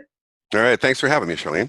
Awesome, awesome. So first, let's talk a little bit about exactly what phase 2 means. Obviously, phase 1, companies kind of had to, throw themselves into it without a whole lot of planning. So what does phase 2 actually mean? Well, I think the whole phase lexicon is a little arbitrary, but what we're talking about is the great returning. Mm-hmm. There's a variety of circumstances under which people had to say, okay, go work at home. And that could have been, here's your managed device. It could be, here's your unmanaged device. It could be, use your home computer. So especially for that middle condition there, that you are on an unmanaged device,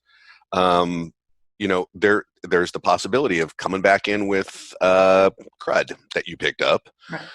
And I think that's what, the whole phase 2 thing is all about, is how do we safely reintroduce all of these assets back into corporate networks? Okay, all right. So what are some of the things that both CIOs and CISOs need to consider as they are coming up with their phase 2 planning? Yeah, sure. Well, so, there's the obvious thing, right? We don't want to introduce junk into the network. But, having some kind of quarantine process, I think, is reasonably straightforward. There's a few social aspects of this that I think it should be considered, right? Everybody was just told, go home, build a home network that works. And, not everybody is capable of doing that. So some people have been working under frustrating conditions and have probably had to, kind of bailing wire some solutions together. And so, be kind to the people that are bringing back in the cruddy computers, right? They just went through a bad thing too. Mm-hmm. So, but I think that there's a couple of research opportunities that are worth thinking about as well. I don't know how many companies have the latitude to say, okay, let's take all of those systems and let's image them forensically in a sound way, and so that we can use those for research, or just kind of writ large research for the sake of research, give them to an academic institution or something like that. But there's also, remember, the introduction of some kind of malware, some kind of ransomware that's now hiding in the network could have been introduced already, depending on your network architecture and how you're doing, remote access and things like this, and how managed that endpoint was. Patient zero could already be out there, and that may have already been introduced over the network. And so if there's evidence of that, you don't want to destroy it, because potentially, if there are crimes committed, nation state acts, things like that, you're going to want to lean on your insurance company. Hopefully you're covered for things like that, but you're going to need to be able to demonstrate with evidence, kind of a forensic chain of events. So not destroying things on the way in could be important for your business if you believe that there is evidence there that you would like to preserve, or if there's research potential with the devices coming back in.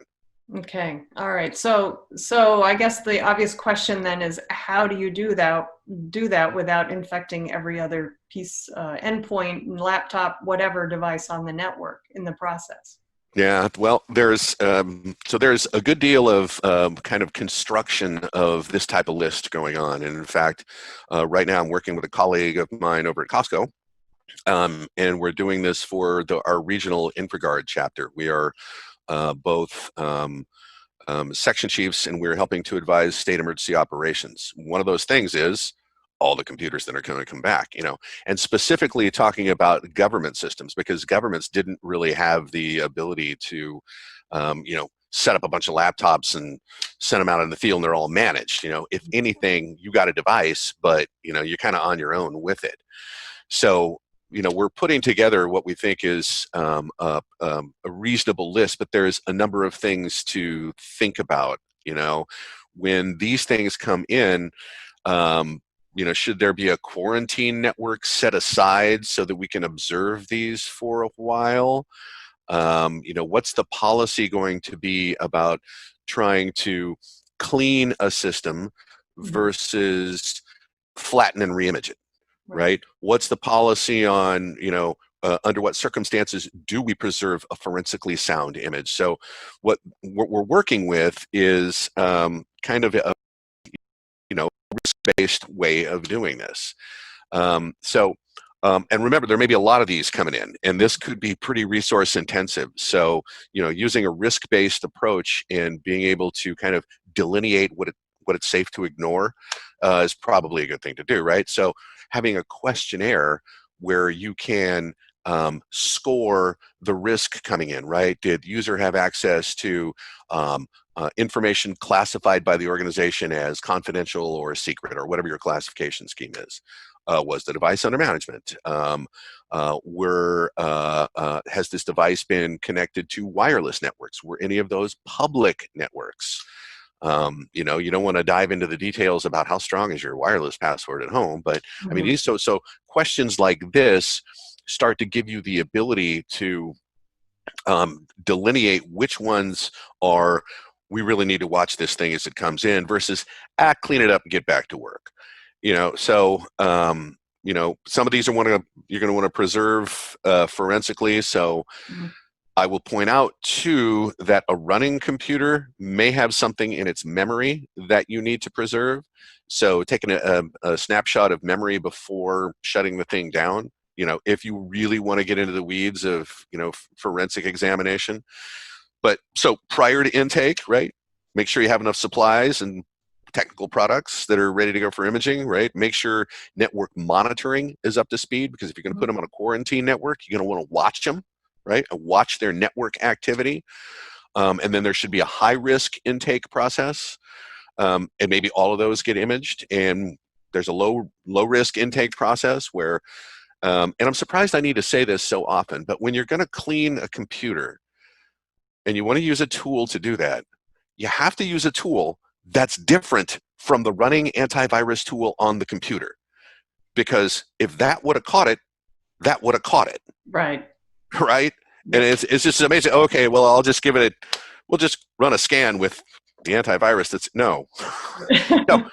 So making sure that you have, those tools handy, right? Like, I'm not going to call out any vendors, but there's a lot of good vendors that are good for the accessory, the once in a while scan of a system, just to kind of double check what you have running.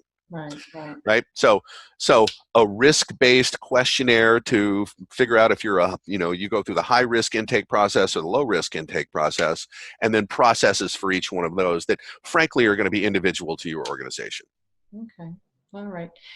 So then thinking about, the fact that organizations had to get their employees set up for remote work in a real hurry, I imagine there were some corners cut and some mistakes that were made. So what are some of those lessons learned that organizations can maybe kind of keep in their back pocket for when they are planning for the next time this happens? And I think more and more people are believing that, yes, there will be a next time. Yeah, I'll tell you one way that we solved the problem is we actually had a disaster recovery exercise 2 weeks before all this started to happen. Wow. And the result of that exercise was that we can't send our analysts home with the systems that they work on in the SOC. What we need to do is we need to build them managed Windows laptops so that we had some policy enforcement of that. And then when they access customer data, they go out to AWS and they use a virtual Linux system to access customer data. And we have all those controls baked in. And so having some control over those endpoints, super important, right? If everybody is just out there going willy-nilly, use your home computer, your kids have been on it, it is in an unknown state the day you got there, you may have been surveilled, there could be a keylogger on there the whole time, getting your passwords. So the issue of managed endpoints is real important. Apart from that, how you do the network, how you create remote access. You know, to your point, a lot of organizations had to do whatever they could to get this going quickly. And part of that was, well, let's just open up RDP. You can use a remote desktop protocol directly to your work computer from your home computer. And so what happened was they just opened up the pipe and said, come on in, RDP. Well, RDP is known to be vulnerable to, you know, a number of things and frankly, brute forcing. And right now, credentials are under attack more than anything else. If I get your password, I march into your network. I don't need some, you know, exotic exploit to get you to bite on. I just kind of walk in. So credentials are under attack right now. And though, you know, protecting your user credentials with the methodologies that you use, i.e., you know, RDP should probably be deprecated because it's brute forcible. You know, all those things I think are now going through as kind of after action, you know, exercises, and the lessons learned from this, I think, are going to be sticky, because I think, you know, maybe 50% we're going to come back all the way and work in buildings again, but that's not clear. Mm-hmm. Yeah, I agree. I think we may see even more people at least working from home more often, if not all the time. So definitely, you know, there will be more security considerations that I can see coming down the pike. So because of, you know, the fact that phase 1 was implemented in like a bang rather than a whimper, what are some of the things that have kind of cropped up besides the, you know, the RDP, that, you know, we're going to have to kind of clean, or companies are going to have to clean up, you know, post phase 1 moving forward? Are there certain attacks, certain security risks that we really need to be mindful of that have emerged as a result of the actions that were taken during phase 1? Well, you know, there's one that I would be especially concerned about, and that's the uptick in surveillance, espionage, let's call it, activities by nation states. And a lot of that is to, it's focused on a theft of intellectual property. Mm-hmm. Right? So like right now, cures for COVID, if you're working on a cure for COVID, you're getting pounded. Right. So the potential for especially key personnel in organizations to have been compromised while at home and not under all of the controls that come in when you're working in the building and there's the network and the firewalls and all that stuff, and waiting for the reintroduction of that asset into the network so that it can then have access to the network from a privileged device, right? Mm-hmm. So I would be a little worried about that. And that's why we started this whole high-risk intake process, you know, thinking about this. You know, people's habits at home when you're not, you know, on a network that's being monitored and all those things are not the same as the habits that you take to work. And that's just a truism. You know, again, your kid may end up playing games on your computer or you know, who knows what. Your home Wi-Fi password may actually be really bad, and maybe, you know, I mean, all those things may be true. And so treating the especially, you know, key personnel computers coming back into an organization with a good degree of suspicion, I think is something to watch for. All right, great. Well, Mike, thank you so much for taking a couple minutes and having the conversation with me. Really, really good, useful information. I hope organizations can kind of keep it in mind as they do implement their phase 2 security protocols and processes moving forward. So thanks for sharing. I really do appreciate it. Thank you. All right. Okay, everybody, stay tuned. We've got lots more TechStrong TV coming up, so please stick around.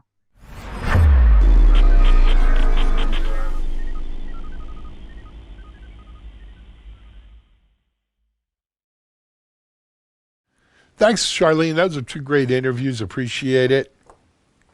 I think, you know, it's that time of the show now where we head over to the Analyst Corner with Mitch.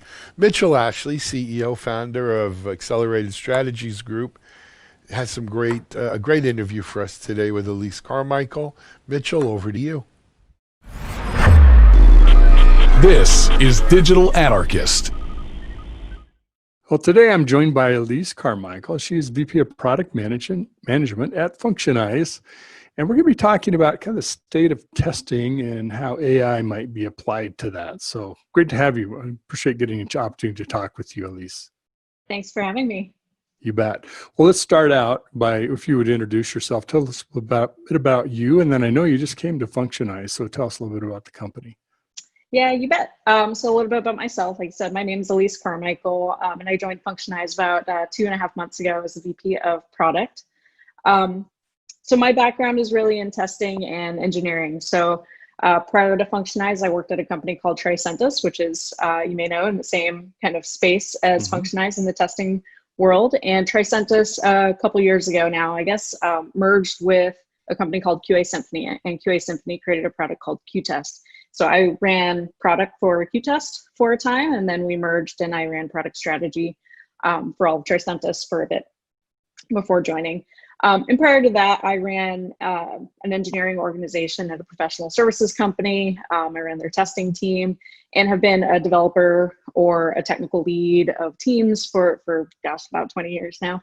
But I really like this testing space because it's something that is, you know, it has not been given the same amount of love as other things. And so one of the things that really drew me to Functionize was they're really trying to make testing more modern. You know, I see a lot of legacy companies, and those legacy companies and products are still being used, like the Micro Focus suite, which was HP, which was Mercury. And it was a great product to start. It was really innovative, and it's just kind of over the years hasn't kept up with everything else going on. So one of the things that Functionize did was they really incorporated a lot of machine learning. They really kind of limit the scope in what they're trying to do. They're not trying to test absolutely everything in the world. You know, it's focused primarily on web testing. And as we see a lot of tools going to web or cloud interfaces, that really seems like the way, you know, if we can just focus there, let's do that right now. You know, I see SAP moving to SAP for S/4HANA and you know, Salesforce Lightning, and all those digital transformations are all web-based. We're not seeing, you know, big on-premise systems. So that was another big draw, is, you know, being able to focus on the right stuff with a modern, you know, tool stack. I think it's great to talk with you, especially since you've spent, you know, your career really around testing. And, you know, I've found, because I've been part of product development organizations too, and testing is one of those, you either have a passion for it or you don't, or you kind of have a knack for it or you don't. Some people are really good at just breaking things, and that's who you want. You know, you want that kind of mind crunching on software, crunching on designs and such. I'm curious, you mentioned, I'm going to kind of go a little different path here. You mentioned digital transformation. I wonder what do you see as some of the challenges that companies face as they go from maybe traditional software development, they're moving into DevOps, and now suddenly, hey, we want to, you know, not only digitize our applications into digital experiences for customers, but we're looking for strategic advantages for it, things we can do that are disruptive, et cetera.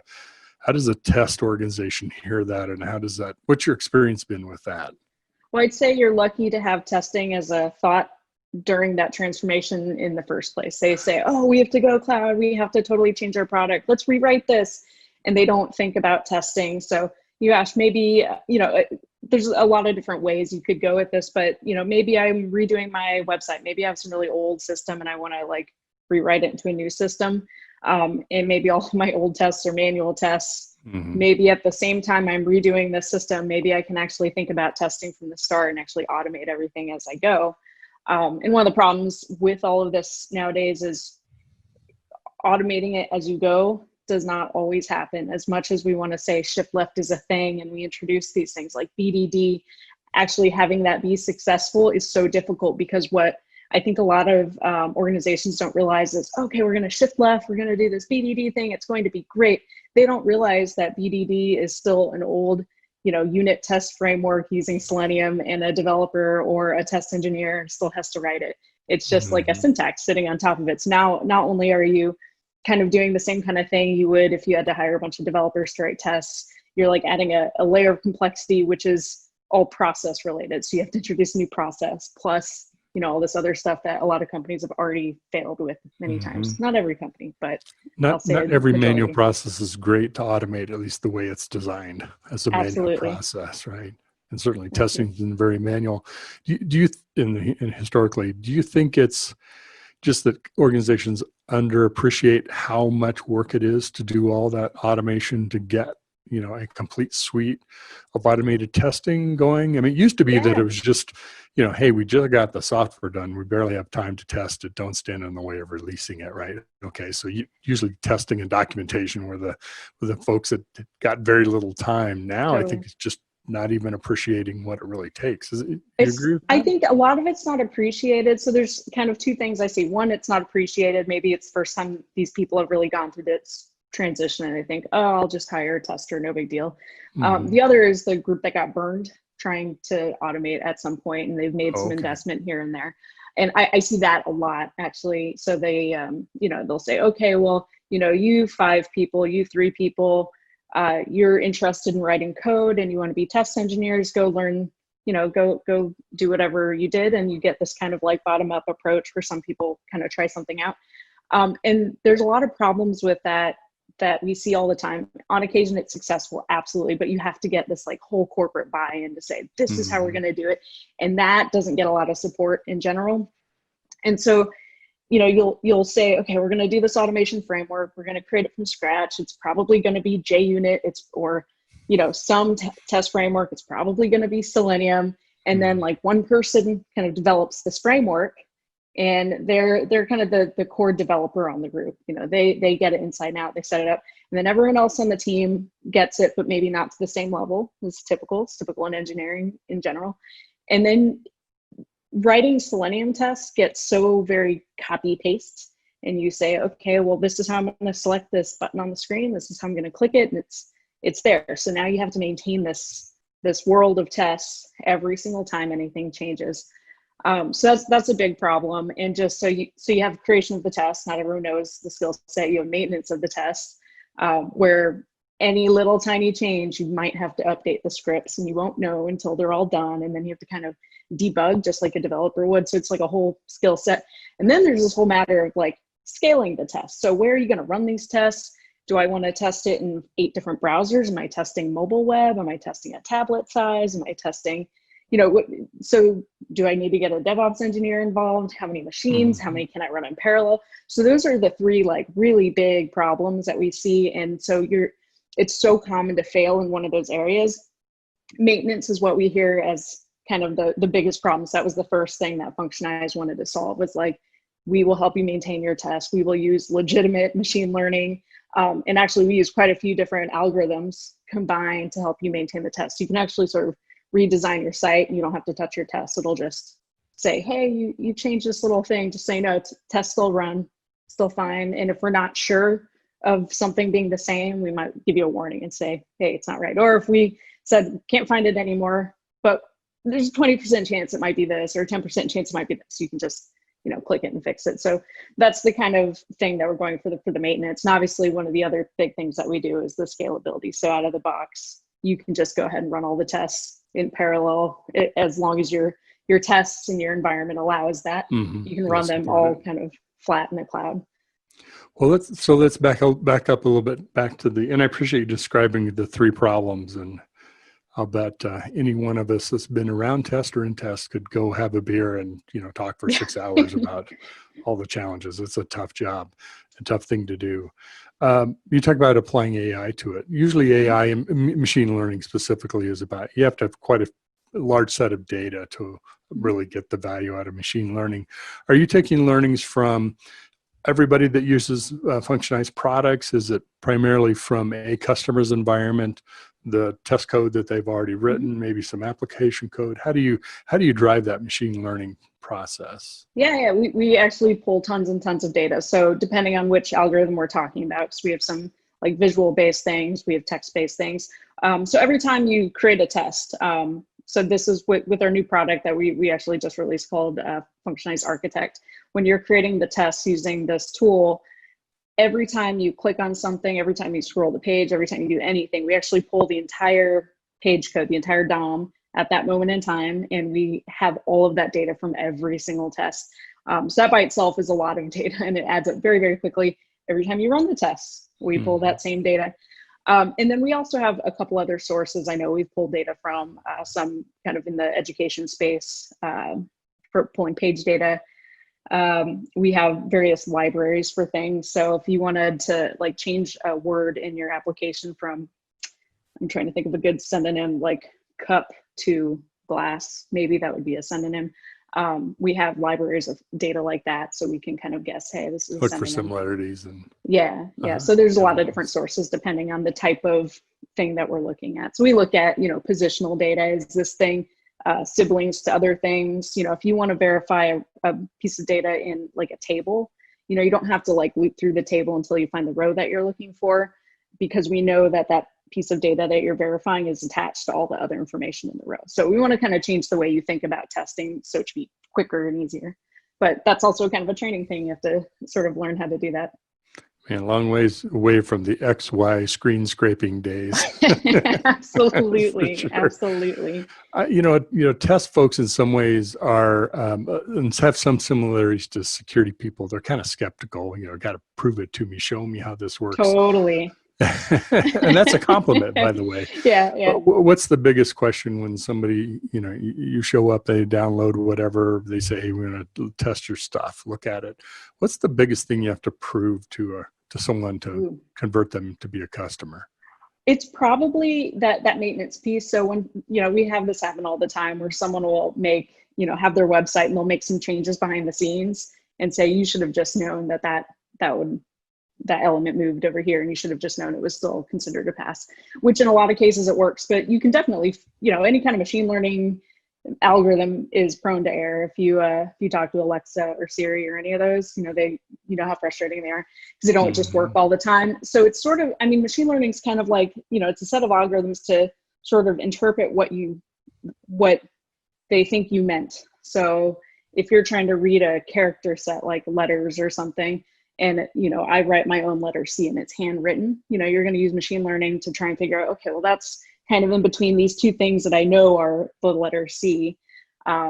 We're not 100% sure, could be wrong, could be like an S and I just didn't see the little thing. So everything's kind of not a guesstimate, but a really good guesstimate. So, we're always prone to errors.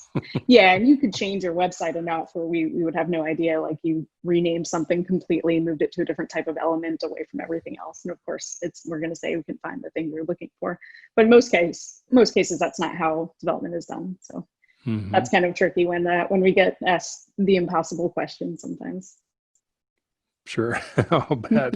You've mentioned maintenance a couple times, and I'm not sure that the new shiny thing always gets the attention, right? The new product, the new software project, the new development, this new initiative, especially if it's tied to some kind of digital transformation or something with a lot of visibility. But at the same time, everything we do creates this more stuff on the mountain to backlog, right? Of things we have to maintain and test and do.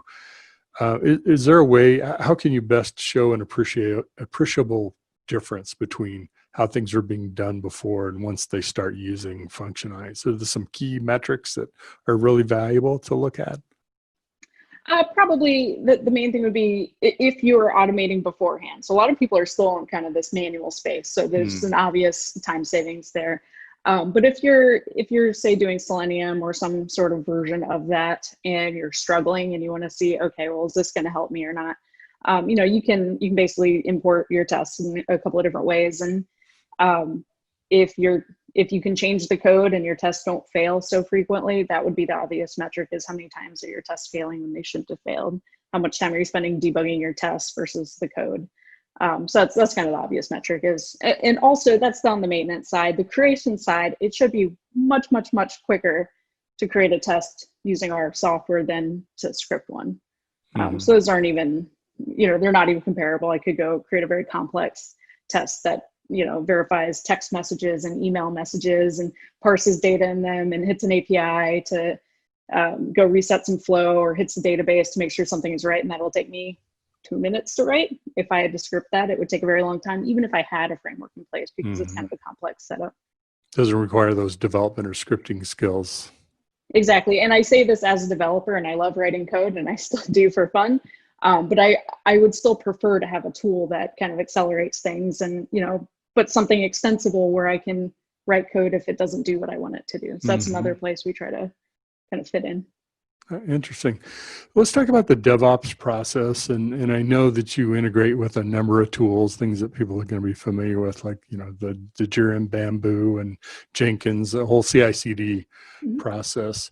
Is there a secret to being really effective to integrating in that kind of a process into a CI/CD pipeline? What's really important to think about? So yeah, absolutely. I mean, if you are wanting to do something on code commit, right? Like say I want to run my whole regression suite on code commit. That might not be the best even with a product like ours, because as say you have 1,000 tests in your regression suite or 2,000 tests in your regression suite, those flows are still going to take, some minutes to run depending on how complex they are or longer. You don't want to hold up your builds for that. So you still want to have, we call them orchestrations. You still want to have like a smoke suite orchestration. So you still want to think about what tests are running when, what are the high value tests versus, what are your edge case tests, but the tests are so quick to write. So we still let you organize and do test management. So you can say, okay, well, this is my regression suite for this area. This is a smoke test suite that on every single code commit, easy to run. And, maybe you'll slow the build down by a minute or 2 minutes tops. What you just have to balance that.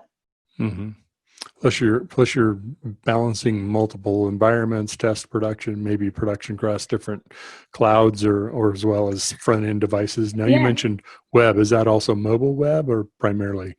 Absolutely mobile web. So we support, Safari and iOS and Chrome and Android and whatnot. And different tablet sizes can change the screen size. But also we also will run the tests on an emulator for iOS or for Android. One of the other things you can do with our product is you can do a data-driven test.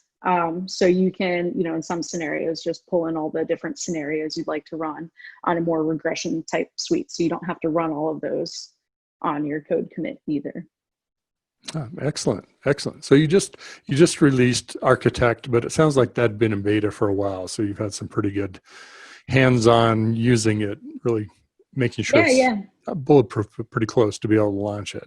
Absolutely. Yeah, we like to give our customers, when we can, kind of sneak peeks to what's coming up so we can get feedback. I see a lot of companies that don't really do that. And I want to hear directly from our customers what you like, what you don't like. Would you change the user experience? How are you using this product so that we can make it better for them? So we had it out in beta for about the last month. And we actually have a webinar about it tomorrow on some of the more advanced features that we're putting out. So, it's not like it's done. We still have more features. We're just about to release, looping and conditionals. If you, are scrolling through like a carousel on a screen and you want to find the right picture and make sure the picture shows up correctly. So things like that we're still putting out and we'll continue to. Very good. Very good. Now your website's functionize.com, right? That's where you, is it downloadable, I assume? Is that how people can consume this, or how does that work? The application, the Functionize platform is a multi-tenant SaaS solution, although we do have other deployment options. That's the most popular one. Architect is actually a Chrome extension. Okay. So you can sign up for a trial on our website and you could get the Chrome extension and try it out. That's where I got off track. I knew there was some software involved in there, and it's just a credit card to sign up online, and now you're using the platform, kind of thing. Well, we ask that you reach out for a trial so we can show it to you or give it to you as needed. But it's pretty easy to set up and go through on your own. Well, wonderful. Well, I wish you the best in your new role, relatively new role, but not a new role in terms of your industry experience, certainly. Sure. And it'd be interesting to see as the AI side of this also grows. There's a lot of sort of labeled AI things that aren't AI and some that really are, and so I would imagine that'd be a pretty tough thing to sell to a test group that you're doing machine learning if you aren't. So absolutely. We're definitely the real deal. We have a huge percentage of our developers are actually data scientists and PhDs in that space. So they know what they're doing much more than I would. Well, good. Glad you got a great team working with you too. Well, thanks. This has been a really interesting conversation. I appreciate the opportunity to talk about the state of testing too, as well as what Functionize is doing. Great. Thank you. You bet. Thank you.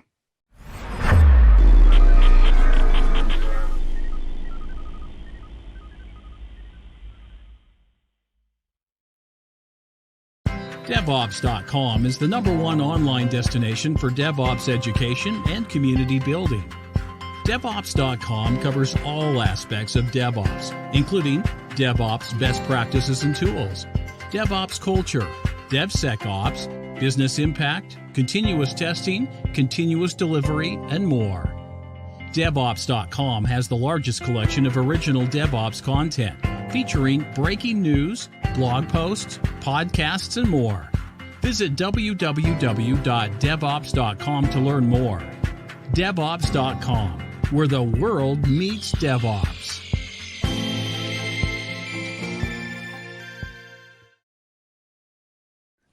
Thanks very much, Mitchell. Well, you know it's Thursday, and Thursday is time for our channel roundup with the king of channels, Mike Vizard.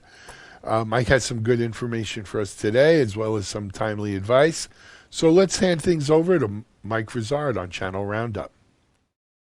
Hey, thanks, Alan. So we're leading off with the Red Hat Summit, which is all about Ansible automation and OpenShift, which is their distribution of Kubernetes with a lot of application development tools wrapped around it. At the show, they were talking about the availability of new cloud services that augment Ansible. So those of you who do not know what Ansible is, it is a declarative platform for automating IT that's gaining a lot of traction. It's being adopted by not just Red Hat, but Cisco to manage everything from infrastructure as code in the cloud to network services deployed locally. Declarative is geek speak for something that means you do not have to be a programming rocket scientist to use this. The average human IT administrator can wrap their brains around it. They're also talking about how OpenShift 4.4 will come with a bunch of tools that will be add-ons, I expect. They're available in preview mode, that will enable you to manage OpenShift deployments at scale. It's a good chat with Brian Gracely, also on this network, talking about what are the challenges associated with deploying Kubernetes at scale. It's one thing to deploy one cluster. It's quite another to manage 10, 15, 20, and someday even hundreds of these things. And I think that's going to be a huge opportunity for partners to lend that expertise, plus maybe even deliver the managed services. Finally, Red Hat's talking about KubeVirt, which is about how do I take an existing virtual machine and drop it on a container. You may ask yourself, well, who would want to do that? But as it turns out, one of the advantages is that you can take all these legacy apps that run on VMs today, drop them into containers, and run everything on a single platform called Kubernetes, or in this case, OpenShift. And that creates an opportunity to consolidate your costs. And as we all know, that's a big issue these days for folks in terms of what they're thinking about IT and the rest of this year, given the COVID-19 pandemic. Finally, I'd also bring your attention to Kaloom, which partnered with Red Hat and is delivering a virtual switch that you can deploy at the edge in collaboration with OpenShift to build next generation microservices-based applications for things like 5G networks that will all need to be used to drive, say, real-time applications involving, for example, virtual reality applications deployed out at the edge. And those things are all going to need network services, so keep your eye on what's going on with Kaloom and Red Hat. Other news on the Kubernetes front is Couchbase this week made available an update to its operator software. Operators are tools that you use for deploying Kubernetes clusters and the software that runs on top of those clusters. It makes it a lot easier. You don't have to be necessarily a programming genius to figure it out. The important thing here, though, is Couchbase is also starting to wrap in a lot of automation capabilities into their instance of their operator, which means that a lot of things now that you used to have to do manually will soon be automated. It's not quite clear who's going to be running these Couchbase databases, which are really document databases. Might be developers, might be DevOps teams, it might be managed service providers, or it might be traditional DBAs. Point is, though, these things are coming to Kubernetes in droves. The reason is people want to build stateful applications, and this is one of the easiest ways to do it. Also, in the land of Kubernetes, Trilio is making available its data protection software for Kubernetes. Their argument is, hey, just use one platform to back up everything, and now Kubernetes is just one more platform in their pantheon of services. Now, the other thing to think about here as we move to continue the conversation about Kubernetes and containers is, hey, there are all these application images running around now that are built on containers. There's been an update to Turn, which is now called Turn 2.0, which is an open source container inspection tool specifically for container images. It was built originally by VMware and is now available as open source code. I think there's an opportunity for partners to build a practice around this. I don't think most organizations have any clue what's inside those container images these days, and anybody who does, you might suspect them of stretching the truth a bit. They might not even know what containers are running. So I think there's an opportunity for partners to start looking at Turn and say, hey, can we build a security practice for containers and Kubernetes out of this thing? Also, there's a startup this week you might want to pay some attention to. This is not directly related to Kubernetes, but it's interesting nonetheless. Accurix has created this cloud inspection model. It examines your cloud deployment based on code that you might have used, say, using Terraform. And it will look for that to see if there's vulnerabilities in there, to determine if there has been any kind of compliance issue that has arisen, and then send you an alert to that. And if you want, you can then roll everything back to the last known good state. They're describing this as the equivalent of the time machine feature in your favorite operating system that can now be applied to cloud configurations, which is awesome because as far as I know, most of the issues that have anything to do with security involving the cloud have to do with a misconfiguration. Finally, Tech Data this week had a little online event where they were basically touting what's going on with endpoints and reminding all the channel partners that now might be a good time to switch customers over to what they call their technology as a service program. The idea is that instead of buying endpoint gear, you essentially rent it, and over the life of a 2 or 3 year contract, you might get a 2 or 3 upgrades within that cycle, all managed by the channel partner. This comes on the heels of their recent launch of an online coaching service. The idea is that you can sign up here and Tech Data will make available experts that you can collaborate with and maybe even come up with a couple of ideas from new projects. Now, I don't think there's a confessional involved, so you don't have to stand there and say, forgive me, Tech Data, it's been 30 days since my last big deal. But as far as I can tell in these times, any help you can get is welcome. And with that, back down. SecurityBoulevard.com is the leading resource for news, analysis, and education on challenges facing the cybersecurity industry. SecurityBoulevard.com covers all aspects of cybersecurity, including data security, DevSecOps, cloud security, application security, network security, security threats, and more. SecurityBoulevard.com has the largest selection of security content, featuring breaking news, blog posts, podcasts, and more. Visit www.securityboulevard.com to learn more. SecurityBoulevard.com, home of Security Bloggers Network. Hey, thanks very much, Mike. Always a pleasure having Mike give us the channel roundup and his insights. Guys, that's going to wrap it up for Thursday, April 30th. It's the last day of April. I know for many of you, May 1st represents a chance maybe to get out a little bit. If you can, do it safely as possible, obviously. And we'll see you back here tomorrow on Friday, May 1st. But until then, this is Alan Schimmel for TechStrong TV. Stay strong, stay well, stay healthy, stay strong. TechStrong.